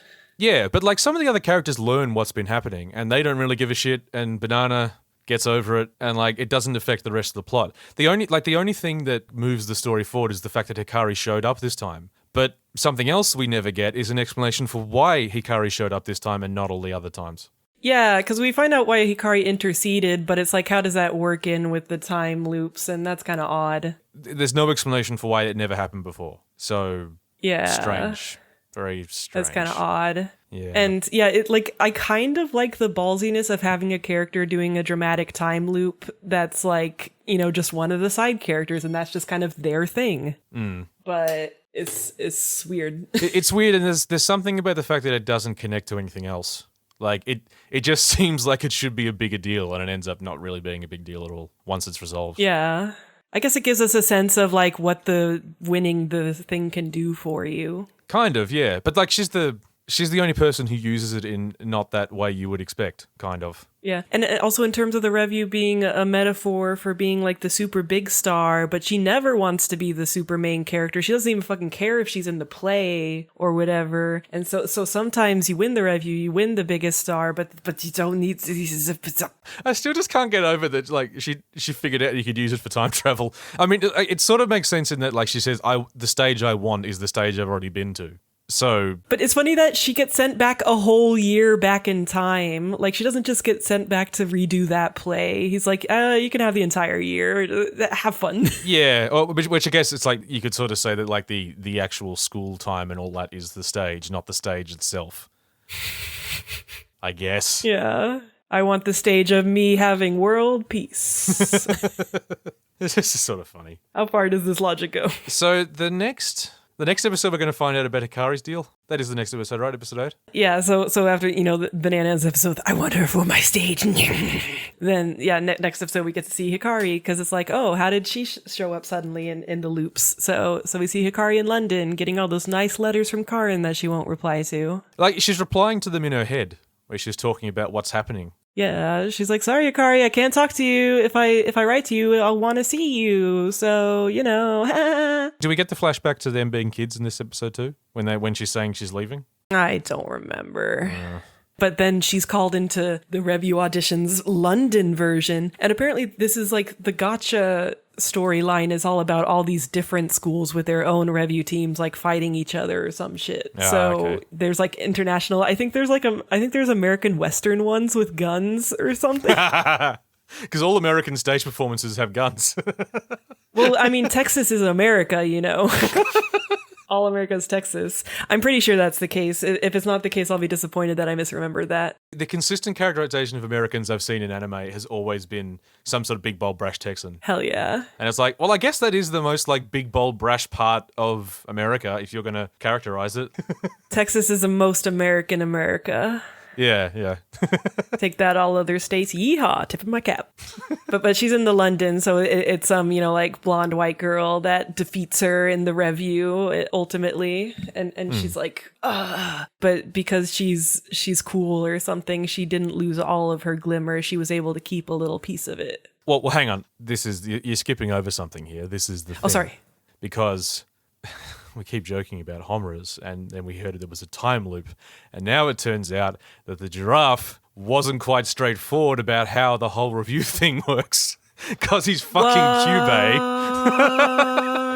So it turns out that in order to make the top star, you need a lot of energy, and energy doesn't come from anywhere. If you have a bit of entropy, anyway, So in order to make someone the top star, you steal all of the glimmer, as in like the stage energy, from every other participant in the fight. So we get to this like big stage performance, and Hikari's just going, why do I not give a shit about this anymore? Why don't I care anymore? I'm on stage and I don't feel a fucking thing. And she goes for a walk, and she goes and talks to the giraffe, and the giraffe explains. Like, he just tells her, yeah, like, I'm Cubey. He's down with talking to her because she has a sword in the fights that you see in London, but then it becomes the tiny dagger that we've seen her fighting with in the show, like representing the little amount that she's able to hold on to. I guess because of her promise with Karin, and her remembering that gives her the power. That's the implication, because like at some point she goes on this walk through an abandoned museum full of dinosaur skeletons. Oh no, sorry, a giraffe skeleton she ends up sitting in front of, which I liked. Yeah. It is a cool scene. The aesthetic of it's very nice. Mm-hmm. But she's sitting there going, I can't remember why I started being an actor. There was something, and then she remembers the promise, and she's horrified that she called the promise just something, because it's so fucking important to her. So I think that the implication is that the tiny amount of glimmer she was able to hold on to was because of this promise. Yeah. But because she is cool, the giraffe offers to send her to the Japanese one, where she's going to have to fight Karin. Yeah. He's like, okay, you get a do-over. And so, again, with the fucking comparisons to Homura, it's like, okay, this is the explanation as to why she was trying to keep Karin out of the fight, and why she was angry with Karin for getting involved. Because what she was really trying to do was stop Karin from losing her glimmer. But she couldn't just tell her because spoilers.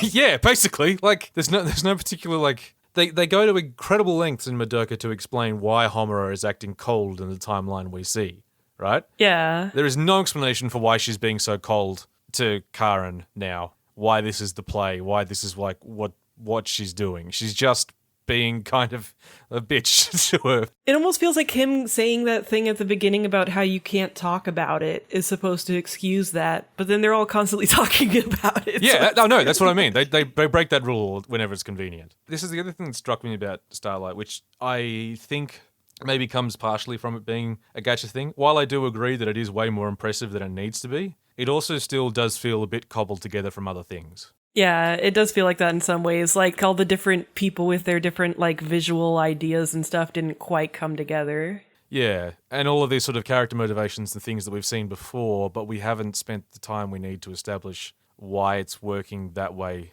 in this case. I mean, maybe they didn't have a ton of time to write this, I don't know, but just this is the thing that frustrated me the most about the show, is it just felt sloppy in places in terms of the writing. Yeah. It's a little messy. Yeah, and this is one of the messier parts for me.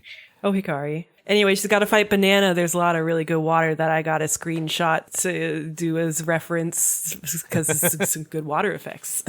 So she's fighting Hikari. Hikari's like, I made a promise and shit. And her dagger, the like handle part of it kind of blooms because it was kind of flower shaped, and now it's got like spikies. And it's funny because it feels like an underwhelming upgrade. Here's the thing, it's also accompanied by this huge wave and a big crash, and the giraffe talking about how she's regrown some of her glimmer. I've never seen that happen before. Wow! Because she's just, the promise is so important to her. The other upgrade that Dagger gets that we don't see immediately is that it's now connected to a really long chain. So she can kind of throw it around and use it like a grappling hook to swing herself around too. Oh, I don't think I realized that she didn't do that at all before. No, before it was just like a tiny sword. It was kind of funny to me that like the size of her weapon is determined by the amount of glimmer she has. Because no one else seems to sort of run by that rule so much. No, yeah, it's like then you would think that the Nya girl and Futaba would have the most glimmer because they both have pole arms. Yeah, they both have huge weapons compared to most of the other characters. But I just thought that giving her like a small dagger was kind of like a cool artistic choice. But then like there is a point when before the dagger gets the upgrade where Banana's looking at the dagger going, "Oh man, your dagger's so tiny. Oh, I feel sorry for you." And yeah, and Banana has 2 swords. yeah, it almost felt like she was saying, "Hey, your dick is tiny." Like, yeah. it had a bit of that energy. But yeah, so of course Hikari beats her because of the power of her super wish, and you also see that Karin won against Claudia, and like on her side of it, and it's like, wow, good for her, whatever. She would never beat Claudia. No, she shouldn't have. But is there sort of an implication there that it was Hikari getting a bit of her glimmer back, powered up Karin to some extent too? I guess, because of the promise and the power of the promise and they're vibing. And the giraffes made a deal about the fact that their sort of destiny is tied together and stuff before and blah, blah, blah. Yeah. Yeah, anyway, Ep 9, they make us watch some more of Starlight, and we learned that, like, the goddesses who live in the tower in the play are all stuck in a fucking repeating cycle now that we've learned that there's a time loop, and Jesus Christ, mate, stop making me watch this fucking play. It's so gumpy. No, but they're making changes to it. Wow, it's so different, and Banana's like, I don't like changing. Yeah, so when she says making changes, they're talking about the second performance of it that's going to happen in second year. So they're upgrading the backdrops. They're going to rebuild everything from scratch. They've got new costumes. They've made some slight changes to the script, and obviously, she doesn't like any of this. And she sort of she sort of almost confesses to Juna that, oh yeah, I've stuck you all in a time loop. Oh yeah, she totally confesses, because then Juna knows by the end of this episode that she's been time looping. Yeah, but like she tells Juna that before. She also establishes that if she loses again, she won't win the review fights. She won't end up on top of the ladder. So she needs to beat whoever she's playing next. So she sort of spends the episode stressed out about the fact that she's lost because she's never lost before. Yeah. But yeah, the fact that she just kind of tells Juna, like, I want to go back to my stage. This was important. So I've been time looping all of us to go back over and over again. And Juna's like, Well, of course, Juna doesn't react the way that she should, which would be like, what the fuck? Yeah. She's just like, oh, it's okay, Banana. And like the argument when she fights Karin in this episode, Banana makes the case that it's not actually Hikari affecting things. Hikari's presence has made Karin change, so it's actually Karin affecting things, because normally Karin drops out of the fight almost immediately, because like she ends up at the bottom and stays there. Whereas this time she's like, wrecking shop. But I kept hearing her talk about that, saying, just sort of thinking, it's okay, even if Karin's changed, it's still Hikari's presence that's like made that happen. Hikari's still the catalyst for all of this. Yeah, and I don't know if it's like the translation or something, but it does say dropped out whenever I would check, and it's like, but nobody drops out ever in this iteration of it, because it's round robin. Until the last fight, there's sort of a dropout. Yeah, but then, I mean, that wouldn't have happened yet anyway, so what is she talking about? There's also the fact that like when people talk in this show, the dialogue occasionally is very abstract. I had a real hard time in episode 7 understanding the logistics of how the time loop worked for quite a while. And they have like a little graphic, and maybe just because the graphic was parts of it written in Japanese, I might have understood it easier, if I don't speak in Japanese, but... it goes by so fast.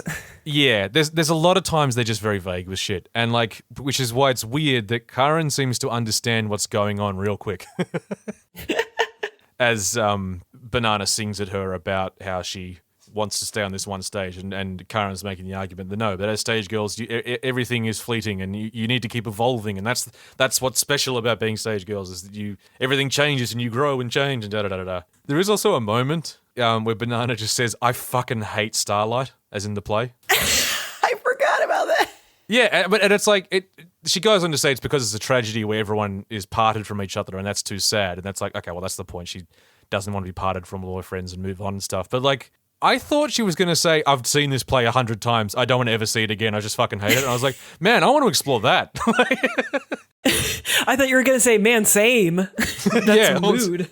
Yeah, like I want to explore the reality of like having to do this fucking play over and over again. Of course you fucking hate Starlight. But that wouldn't make any sense because she keeps choosing to do it over and over again because it's just so bright. It's too bright for her to see or whatever the fuck. Yeah. I mean, clearly she can't be over it because, like, then she would just choose not to keep doing it forever because she has to choose every single time to go back. But I do think it's like, it's not actually about Starlight so much as it is about being with those people and doing the collective thing. That's fair. Like, that's a whole thing. It's not really the play on its own. So, like, her saying that she actually doesn't like the play because it's too sad makes total sense. But then she does get mad when anyone makes any little change to the play itself. Yeah, but I think that's more to do with the fact she doesn't like change. Yeah. But like I mean, yes, it's messy. It sort of makes everything unclear. But like that was just like that line. I was like, oh, you've got my attention all of a sudden. Like, that's a great line. Yeah, Banana has a lot going on, but whatever. But but then by the end, like, it's just sort of, like, she beats her, Banana has to accept that she won't be able to loop anymore. And like again, everyone else who figures out what was going on is fine with it.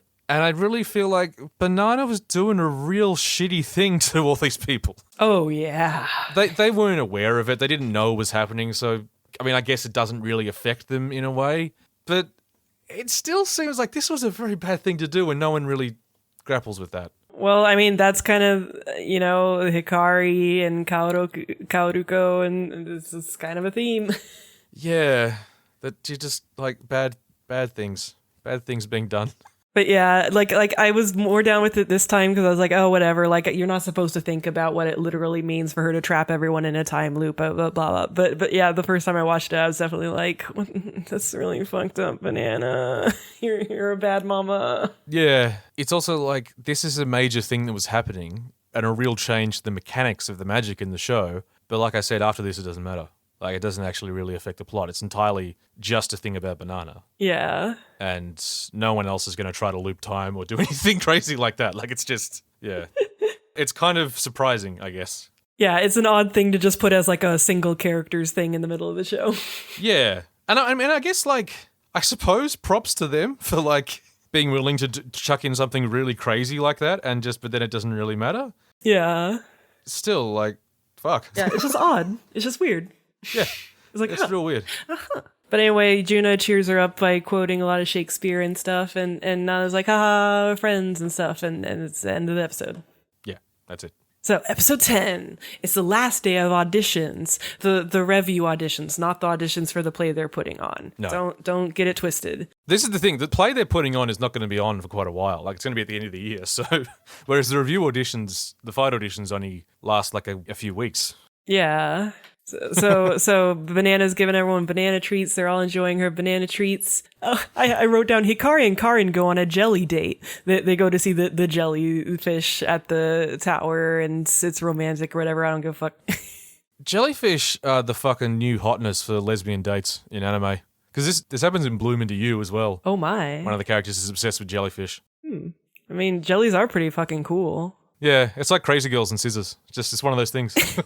Are you a lesbian? You're going to want to see some jellyfish. Well, I like jellyfish. I guess I'm gay. Wooza wowza.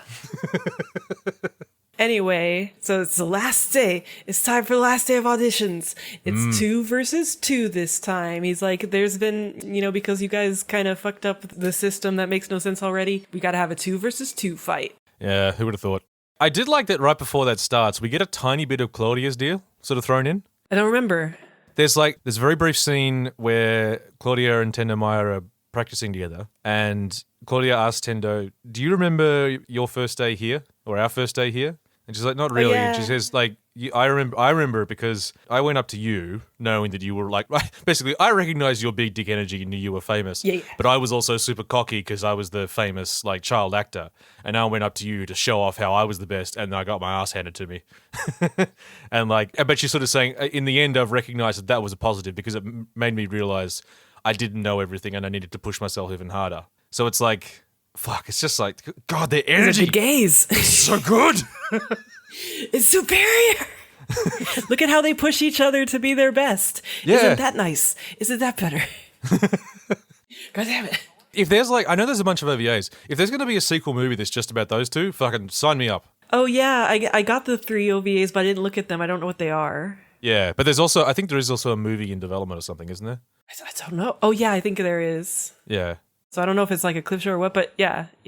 If it's going to be more Karin and Hikari, don't give a shit. If it's going to be Claudia and Tendo Maya, like just going around being lesbian actors, fucking great. All here for it. And it's really funny because, of course, the four people left are Claudia and Maya and Hikari and Karen. And so he has Maya and Hikari sitting at desks, and he gives them each like 2 pins, and he's like, choose your partner, which is really funny because it's like they just end up choosing the obvious person. Yeah. But Maya chooses way faster than Hikari. She immediately throws a pin to Claudia, and it's like, fuck yeah. It's like... It was meant to be dramatic, and I think the reason that it hangs around longer is just to also be dramatic. But like, first of all, they make such a big deal that I was almost half expecting Maya to throw a curveball and pick Karen. Yeah. But then she doesn't. She does the obvious thing, and it's like, oh, okay, she's doing the obvious thing. And then for the second one where Hikari pauses before she hands it to Karen, I think it's just meant to be a dramatic pause, but... She only has one choice. There's no choice here. That's like, obviously. Yeah, he's like, now you choose, Hikari. And it's like, there's no other option. Yeah. Why are you pausing here? There's nothing. It still takes her a sec. Weird. She should have just stood up and like thrown it to the stands to Banana. Because the other girls have been dropped into the stands as an audience. That would have been bitchin'. And the giraffe gets them snacks, which was kind of nice. Yeah. Oh yeah, there's a pretty funny... So the show, one of the like visual motifs it really likes to keep using over and over is towers. Because Tokyo Tower and towers, it's like getting to the top. Do you get it? Yeah. But when the giraffe is talking to Hikari when she first loses that London audition, he spreads his legs so that he's exactly the shape of Tokyo Tower.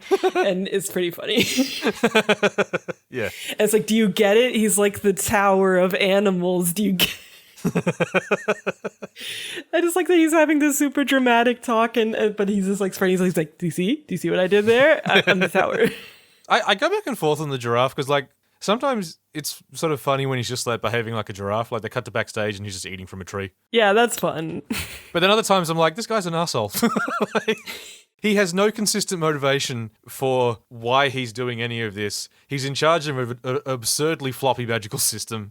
He just gives people whatever they want. Who the fuck is this giraffe? Yeah. What is his deal? Well, we'll learn a little.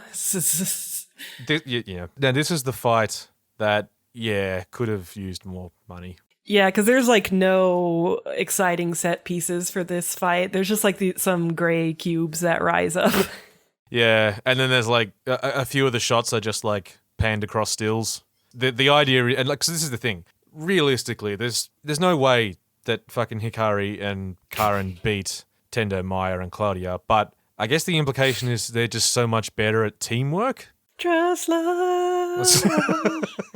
Open up your eyes. Because you couldn't accept your feelings about each other. That's why we. I was about to get annoyed about the Ruby reference, but you brought it back. Did you think I would go a whole episode without making this about Ruby? Ha ha! Woof, woof, woof, woof. Does that bring you joy? Yeah, it does. But Karen wins. I think this is the fight where, like, during one shot, suddenly Hikari has 2 daggers. And I was like, when did she get that upgrade? But I think it was just an animation error. Yeah, I think so. What saves this fight for me is that Karen actually defeats Maya. Now, it's not that Karen defeats Maya, I don't care about that. But once that happens, Claudia immediately it goes, no, she wasn't beaten. I was beaten. And she rips her thing off. And she says, no one could beat her. No one beats Tendo Maya. And she's getting really emotional about the idea of anyone being able to top Maya. That's a good supportive gay. But then, like, Maya comes up to her and she's saying this stuff about how you were the only one who could ever keep up with me. Yeah. You're cute when you cry, my Claudine. And it's... oh, so gay. That's right. But unfortunately, they're doing this in French because that's a thing that Claudine speaks French sometimes. And this is the first time you find out that Maya can also speak French. But, it's like, oh, those poor Japanese voice actors, they're doing their best. Yeah. It's, in other words, this was like the biggest, there is no heterosexual explanation for this. They're such better gays. They are such incredibly good friends. Yeah, it's pretty amazing. By comparison, these other the lesser gays, the main characters, they're very shocked because it turns out that he's not going to let 2 people win, and it's time for the 2 of them to fight. They're supposed to fight now. And they respond like they've been tricked by the giraffe, but I was like, why did you assume that you wouldn't have to? This is what happens when you assume. Like, it's so not a real twist. Yeah, it wasn't like surprised. But here's the thing, right? This wasn't a twist. I wasn't surprised. But also, if they had let the two of them win at the end with like introducing in the last episode this duet, I would have also thought that was lame. So there was no good outcome here. It's both outcomes that are annoying in different ways. Yeah, but it's just funny that like they never actually asked him like, oh, so you're going to let two people win? They just assumed. Yeah, they just assumed. And then they're like, how dare you, Giraffe, you evil masterminds. Now, what happens here was sort of interesting. So Hikari says a couple of things, then she just says, sayonara, Karen, and she smashes her badge and knocks her off the tower. Yeah, she says, I won't let them steal your glimmer, so bye. And she, yeah. But she also says this stuff about how you helped me and you remembered me, which I don't get why that's... Like, is the idea that she's so touched that despite the fact that she was a really bad friend, Karen kept being nice to her and is just so touching and romantic and lovely? Like, that's all she needed to fight for? Whatever. Promise, magic. It feels like another one of these half thought out things where it's just sort of, what's she on about? Why is the fact that she was remembered so important? Yeah, because at one point she thinks that Karin forgot probably their promise, but instead of asking her, she like led her on that weird scavenger hunt. Yeah, and like in the play, in the Starlight play, one of the characters forgets, and so it's like trying to tie it to that, but they both remembered the whole time. And also, Karin was still writing her letters the entire time. Oh yeah. So obviously she hasn't forgotten anything and hasn't forgotten you. So what the fuck are you talking about? I don't know. Again, who's another character with long black hair who felt really bad because someone kept forgetting who she was and what it is she'd done for her? I don't know what you're talking about. It doesn't sound familiar whatsoever. Anyway. Are you talking about Granbelm? Oh, God. The way that this all plays out is very like, we're doing finale stuff. So, Karin's falling. Episode 11. Episode 11 is just an extended introduction to episode 12. This is, again, one of those things that, in terms of stalling and wasting time, this is one of those, like in the way anime does that, is occasionally you have episodes that only service the next episode, and also you waste a lot of time by having a character say something, then we cut to the other characters, they can go, Karin-chan. Like, all anime does this occasionally where they just have a person respond to another person by just saying their name. Yeah. This show really felt like it was doing it every second line by the end of the show. I definitely, when I was rewatching the show, I was definitely going at like 1.5 speed for a lot of stuff. Oh, I watched the last 2 episodes in double speed. Oh no. I couldn't take it anymore. I was just so frustrated by the show. I'm the good cop. Yeah. So here's this fucking episode. So Hikari refuses the prize. That's her big gambit, is that so she wins, but she's like, I'm not going to take the glimmer. I want the other girls to have their glimmer. And for some reason, instead of that just meaning that nobody gets the super power up or whatever, it means that you get trapped in a naked desert torture realm. Yeah, my last note for this episode is, oh good, she's nude in a land of salt. Much like me. My daily routine. But we don't find that out till the end of the episode. What actually happens is that they wake up and Hikari's just gone, and it's apparently sort of been halfway unexistent. Like, her phone number doesn't work anymore. They try to send her letters. They just get returned with stamps that say receiver unknown. Yeah, and they go to the police, and the police are like, well, like, where did you last see her? And it shows the elevator, and then it's like 7 months later. Yeah, like 7 months goes by with them just continuing in the Starlight, and like, Karen's lost her glimmer. But they never like actually say this, but she hasn't actually lost her glimmer. She's just depressed because, she doesn't know what happened to Hikari. Yeah, that's the funny thing is like, she's like, I won't make you all lose your glimmer, but it had the exact same effect as losing your glimmer literally, so good job. Like, Karen gives the speech where she's saying, I don't feel anything, I don't, like the same speech that Hikari gave when she actually lost her glimmer. It's all functionally the same. So that didn't work. I really thought they were going to do a whole thing about, like, Karen saying Hikari is my glimmer or something, but they just never really deal with it. Yeah, it really seems like that's what that's setting up. Yeah, but she's just depressed. It's like, because depression is very similar to losing your glimmer. Oh yeah, she starts translating the book, because at one point Hikari was reading the book, which is apparently originally in English, that the play that they do is based on, the Starlight, and they've had such a good time because such a good book is the best book. And then, so the way that Karin realizes what's happened to Hikari is that she starts translating the entire book from English to Japanese, and then it gets to the end, and it's like the main character was trapped in a tower, trapped. Oh, maybe she's in the last place I saw her. 7 months. 7 fucking months. It turns out that this was a change that someone made for the play. That the ending to the book is different to the ending to the play, which is why she didn't realize that. But the fact that it never occurred to her to just go and talk to the giraffe or check on the location where she was for 7 fucking months. She literally doesn't seem to realize that might have been a direct effect of what happened there. It's really weird. So anyway, she walks down the stairs, and at one point, every other character is metaphorically following down the stairs, and they reiterate their character arc for the episode. And this takes half the episode, which is, again, another one of these things is like, this is stalling. You're just reiterating stuff that I'm very much across. I don't need to see this. Look, if you had like a really deep emotional connection to these characters and their journey, I can see why this would be like effective. You know, like they're all cheering her on with the strength that they've gained, but because we weren't really feeling it, it's just like, yeah. Yeah. Anyway, so she gets there, and like, weirdly enough, for a moment, this becomes season 2 of Yuki Yuna. The dark-haired girl is entombed due to sins she committed. So this is the thing. They keep referring to their previous desires as sins. And in the play Starlight, their goddesses were trapped because of their sins, which are also reflect the things that the actual characters, blah, blah, blah. The fact that Hikari is entombed in a place and was half unexistent because of a deal she made with the god of this realm and is now being punished for her sins. I'm like, this is too fucking close to the fucking end of Yuki Yuna. You mean Yuki? No, this is like a random part of Yuki Yuna season 2. It's not that. I didn't think about it. I don't know. I just thought it was funny. Gave you war flashbacks. Yeah. Oh, and like there's this weird aspect where, so, you know, like they always cut to that play as a metaphor, but the play is only about 8 people, and, you know, like Hikari isn't in it, but it is about her and Karin, but those characters are played by Maya and Claudia, who I guess they're sinless, or they have the exact same character arc, but then it's like, I don't know, there's, again, the overlap between the two ends up being weird forever. Well, what's one interesting thing is that Tendo and Claudia don't ever get like told off by Karin, essentially. Neither of them ever have a fight with her where they have some sort of character flaw straightened out. Their own little arc is just the two of them. Yeah.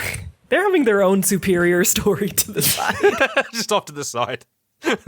Yeah. So like, I mean, I guess that's why, like, there's no vice listed for them in the fucking play. Well, yeah, because it's like Tendo had the review of Pride, but I mean, she earned that shit. It's valid. Justified pride. Anyway, so let's get to episode 12. We need to explain. We need to get to what's actually fucking happening. Okay, so it's Hikari's naked in the desert, and Karin is here to see this. And it's like, we talked about this a bit in Daybreak Illusion, how this is just like a thing that you do at the end of anime sometimes, where the character gets trapped in some kind of weird, endless mindfuck hell or something, and someone else has to save them from it or whatever. You know, it's just kind of a thing you do. Yeah. So what she's been doing for the last 7 months is she's stuck in a pink salt desert where there's the tower from Starlight and there's the 2 stars hanging up there. And so she's been collecting stars from underneath the sand of salt and piling them in a tower and trying to get to the top of the tower and reach the stars, which is what the characters in the play Starlight do. But whenever she gets the tower to a certain point, like a certain height, one of the stars drops down and smashes her tower like a wrecking ball, which did make me laugh the first time I saw it. Yeah, but it's like, what is the metaphor doing? Yeah, and the entire time she's doing this, she's just reciting lines from Starlight, the play. And I'm just like... Nani? Why is this a consequence of her not taking all of the glimmer from the other girls? Like, the giraffe makes some implication about, like, there having to be some exchange because you didn't collect that energy, but, like...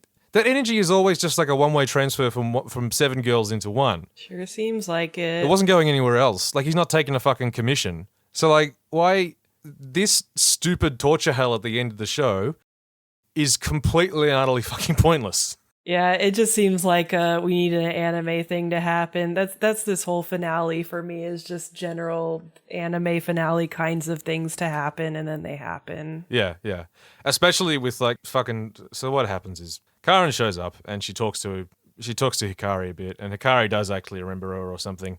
She's behaving like the character. She's behaving like the one character from Starlight who doesn't remember anything. But then it turns out she does remember stuff. But then, like, you see them standing on a tower, and like they fight a bit, and then they get down to a stage and they fight some more.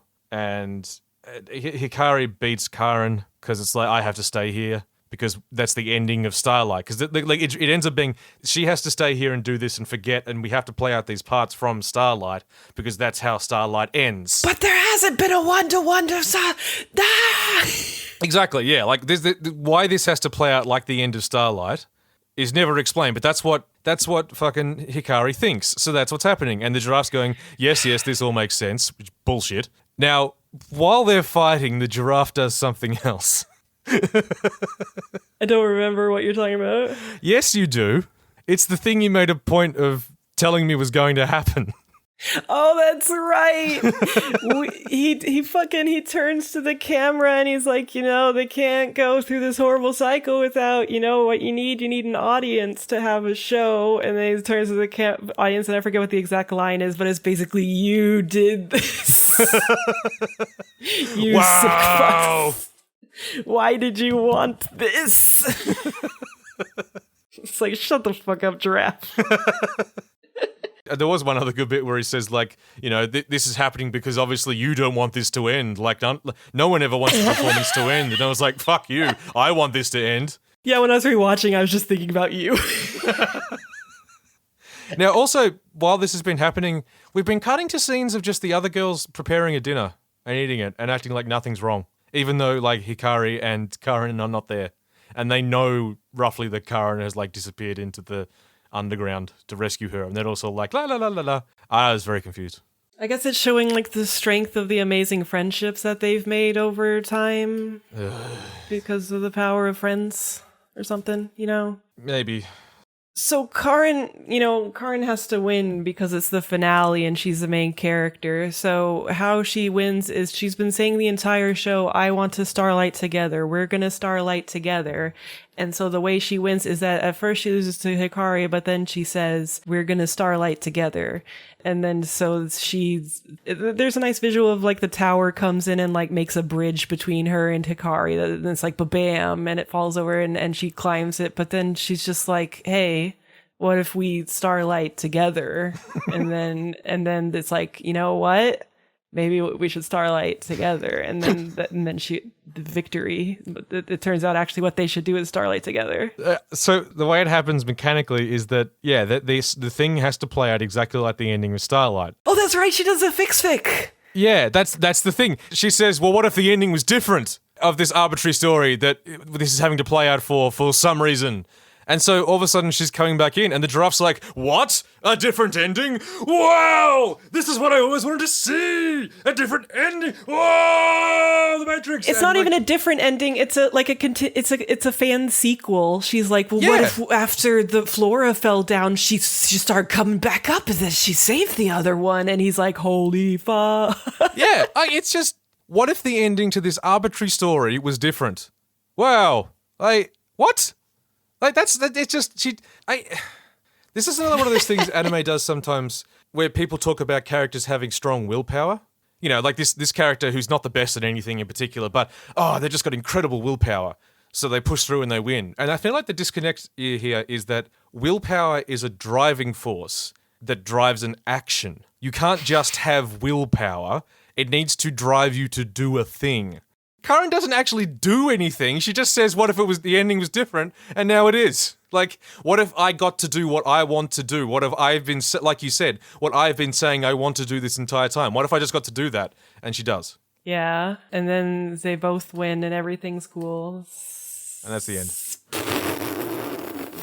Oh, but she does say, my stage is you, Hikari-chan. It's not complete without you. And Hikari's like, how dare you? Now I want to Starlight with you. And it's like, you didn't want it before? What the fuck? Oh, wait, they do say the star I was trying to seize was Hikari, and the star I was trying to seize was Karen. Yeah. And I'm still like, then why is it always a bigger and a smaller star? Why didn't you just make it one big star? What does it mean that there's the big star and the small star? I don't understand. It's just part of the story of the Starlight, the play, that they thought sounded cool. I don't know. It doesn't mean anything. I'm sorry. I'm really sorry. I didn't want this one to be a hard dunk one because I can see why people like this thing, but this is everything I hate. Yeah, my next note is, what did they learn? Question mark, question mark, question mark. And it's great because they show, like, then they're actually doing the Starlight play, and they have rewritten the Starlight play to be her fic version of it. And it's like, that's real fucking rude to all the other people that, like, you know, put this whole story together and wrote it. And then it, like, so what? Didn't she just like, hey, make a new part, rewrite the ending. I know that it's like, we're gonna do it tomorrow, but fuck you. Yeah. What is this? Man. Art. Again, this is not bad in the same way that like Oscar is bad or Grand Belm or any of those other like poorly put together or offensive shows. It's just I just found it extremely frustrating. Yeah, in some ways it's more frustrating because, like, you know, you can tell people are putting in a lot of effort. They're doing a lot of interesting things in some ways, but then it's like, but why didn't it come together? Yeah, like why is this other aspect of it so weak and broken? Because it really is like your two lead characters, your two protagonists, are such weak characters with such a weak arc. There's all that imagery about, like, Karin being reborn, like, every time she does the transformation, and it seems like that's an important motif. But she doesn't change at all over the course of the story. She just says the same thing over and over until the very end. Yeah, and even at the start when it was implied that she wasn't making much of an effort, even then she doesn't change a ton. And it's not really strongly demonstrated either. It's just... like, it matters so much that your lead characters matter and, like, how cool and engaging. And they're just nothing. They're like, it almost feels patronizing in a way when it's done like this, where they're just like, you as a writer think it's going to be enough that there's these two cute girls that made a childhood promise and that's going to carry me through a whole show. And like, at the end, we're going to be happy with, she just wanted it to end differently, so it did. I don't know, man. It's like, part of me is like, is it supposed to be enough because it's technically for guys, probably, and they think it's like, well, that's cute and that kind of appeal of that kind of character, that's enough for me. Maybe. But it feels like it's trying for more. Yeah, it does. And like their ability to execute simple characters is, you can see it there with those other two characters off to the side. Yeah, like, I wouldn't be surprised if the gacha has a lot of other characters that I would like way more and be like, oh, this my girl. Yeah. I actually feel like, I talked to you about this before, I feel similarly to this than I did about Violet Evergarden in some ways. Because it's kind of, that's another show where there's a lot of effort's been put into this, and like in Violet Evergarden particularly, it's all KyoAni going absolutely balls to the wall in terms of animation, but the script is terrible. And there's occasional bits that are like, oh, that's sort of interesting, but then like there'll be one aspect of it that kind of fucks it up for you, or there's something that's not just sort of pushed a bit wrong. Like, you remember that episode of Violet Evergarden where her and someone else were writing letters back and forth for these two royals? They had to have a sort of like a public... Yeah, of course I remember that one, because that's the one I always bring up when people try to tell me she didn't have a weird, creepy romantic relationship with her slave owner, because the parallel's so direct. Yeah, but that episode in particular was like, that actually is an interesting idea, and I kind of like the way it was played out. It's just a shame that when those two started their relationship, the prince was like 15 and the girl was like 5. Like... It's one of those things that if you could have just tweaked that, this would have been a lot more acceptable. No, it has to be that way because that's the exact same age difference between her and her slave master boyfriend. Yeah. That's a different conversation. That's a different show. Yeah. I mean, I think Violet Evergarden is way more of a mess, but this is still just like, this isn't so much like a bizarre mess as it is just half-baked, in my opinion. It just needed more time in the oven. You needed stronger main characters, and just to iron out the kinks in your weird magic system a little bit. Like, honestly, like, if the characters are a bit more engaging, I wouldn't have cared so much about the magic system being weird and broken. Yeah. I'm super happy to handwave that stuff in Fate stories if the characters are engaging and the story's kind of cool. Yeah, it's like the art team was going all out, but the writing team was just kind of phoning it in. It almost feels like, but like it feels earnest writing wise in a lot of ways. It's just not very good. It feels earnest, but it's just empty. Yeah, and I will admit, like, I think part of this is like I have a particular distaste for things that to me feel like they're trying to seem deep without actually being deep. So when people will like be like, oh, but there's so much like metaphorical imagery, like, but I'm like, yeah, but when you actually think about like the very basics of it, that doesn't make any sense. But nobody's talking about that. Everyone's talking about, but did you notice how many things are shaped like a tower? And that's not that impressive to make a lot of tower shaped things in your show. Yeah, or like you said, that like when you use metaphorical imagery, it's not revealing anything new. It's just like repeating or reinforcing the stuff we already know about those characters. Yeah. It's like the way fucking Zack Snyder keeps putting in Jesus stuff into his movies, or Hollywood movies in general. Like when like fucking Superman poses like he's on the cross, or there was that deleted scene from fucking Avatar where at the start there's a brief scene on Earth at the start where main protagonist Sam Worthington boy fucking gets kicked out of his wheelchair in a bar fight and he lands on the ground, and then it cuts to like a crane shot above him and he's lying like Christ on the cross. It's like, yeah, I get what you're putting down. This does not make it interesting. Like, it's just on the nose. Yeah, because the whole show is like very focused on the metaphorical imagery. So if that stuff doesn't come together, then it's like, well, but the mechanical stuff also didn't make any sense. So I feel like you didn't like really execute well enough on, either one or the other thing.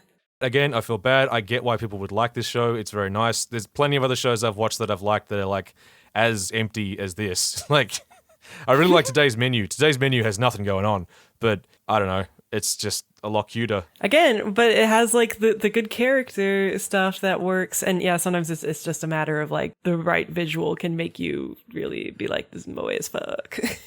or the like I said with the thing with what's her name saying, I want to be the star that makes the people important to her smile. It's just like, that is bullshit. This doesn't feel lived in at all. This is just cliche. This is cliched moe nonsense, and I don't care. I'm not here for it. I like how mad that line in particular Bear Stab made you. It's funny.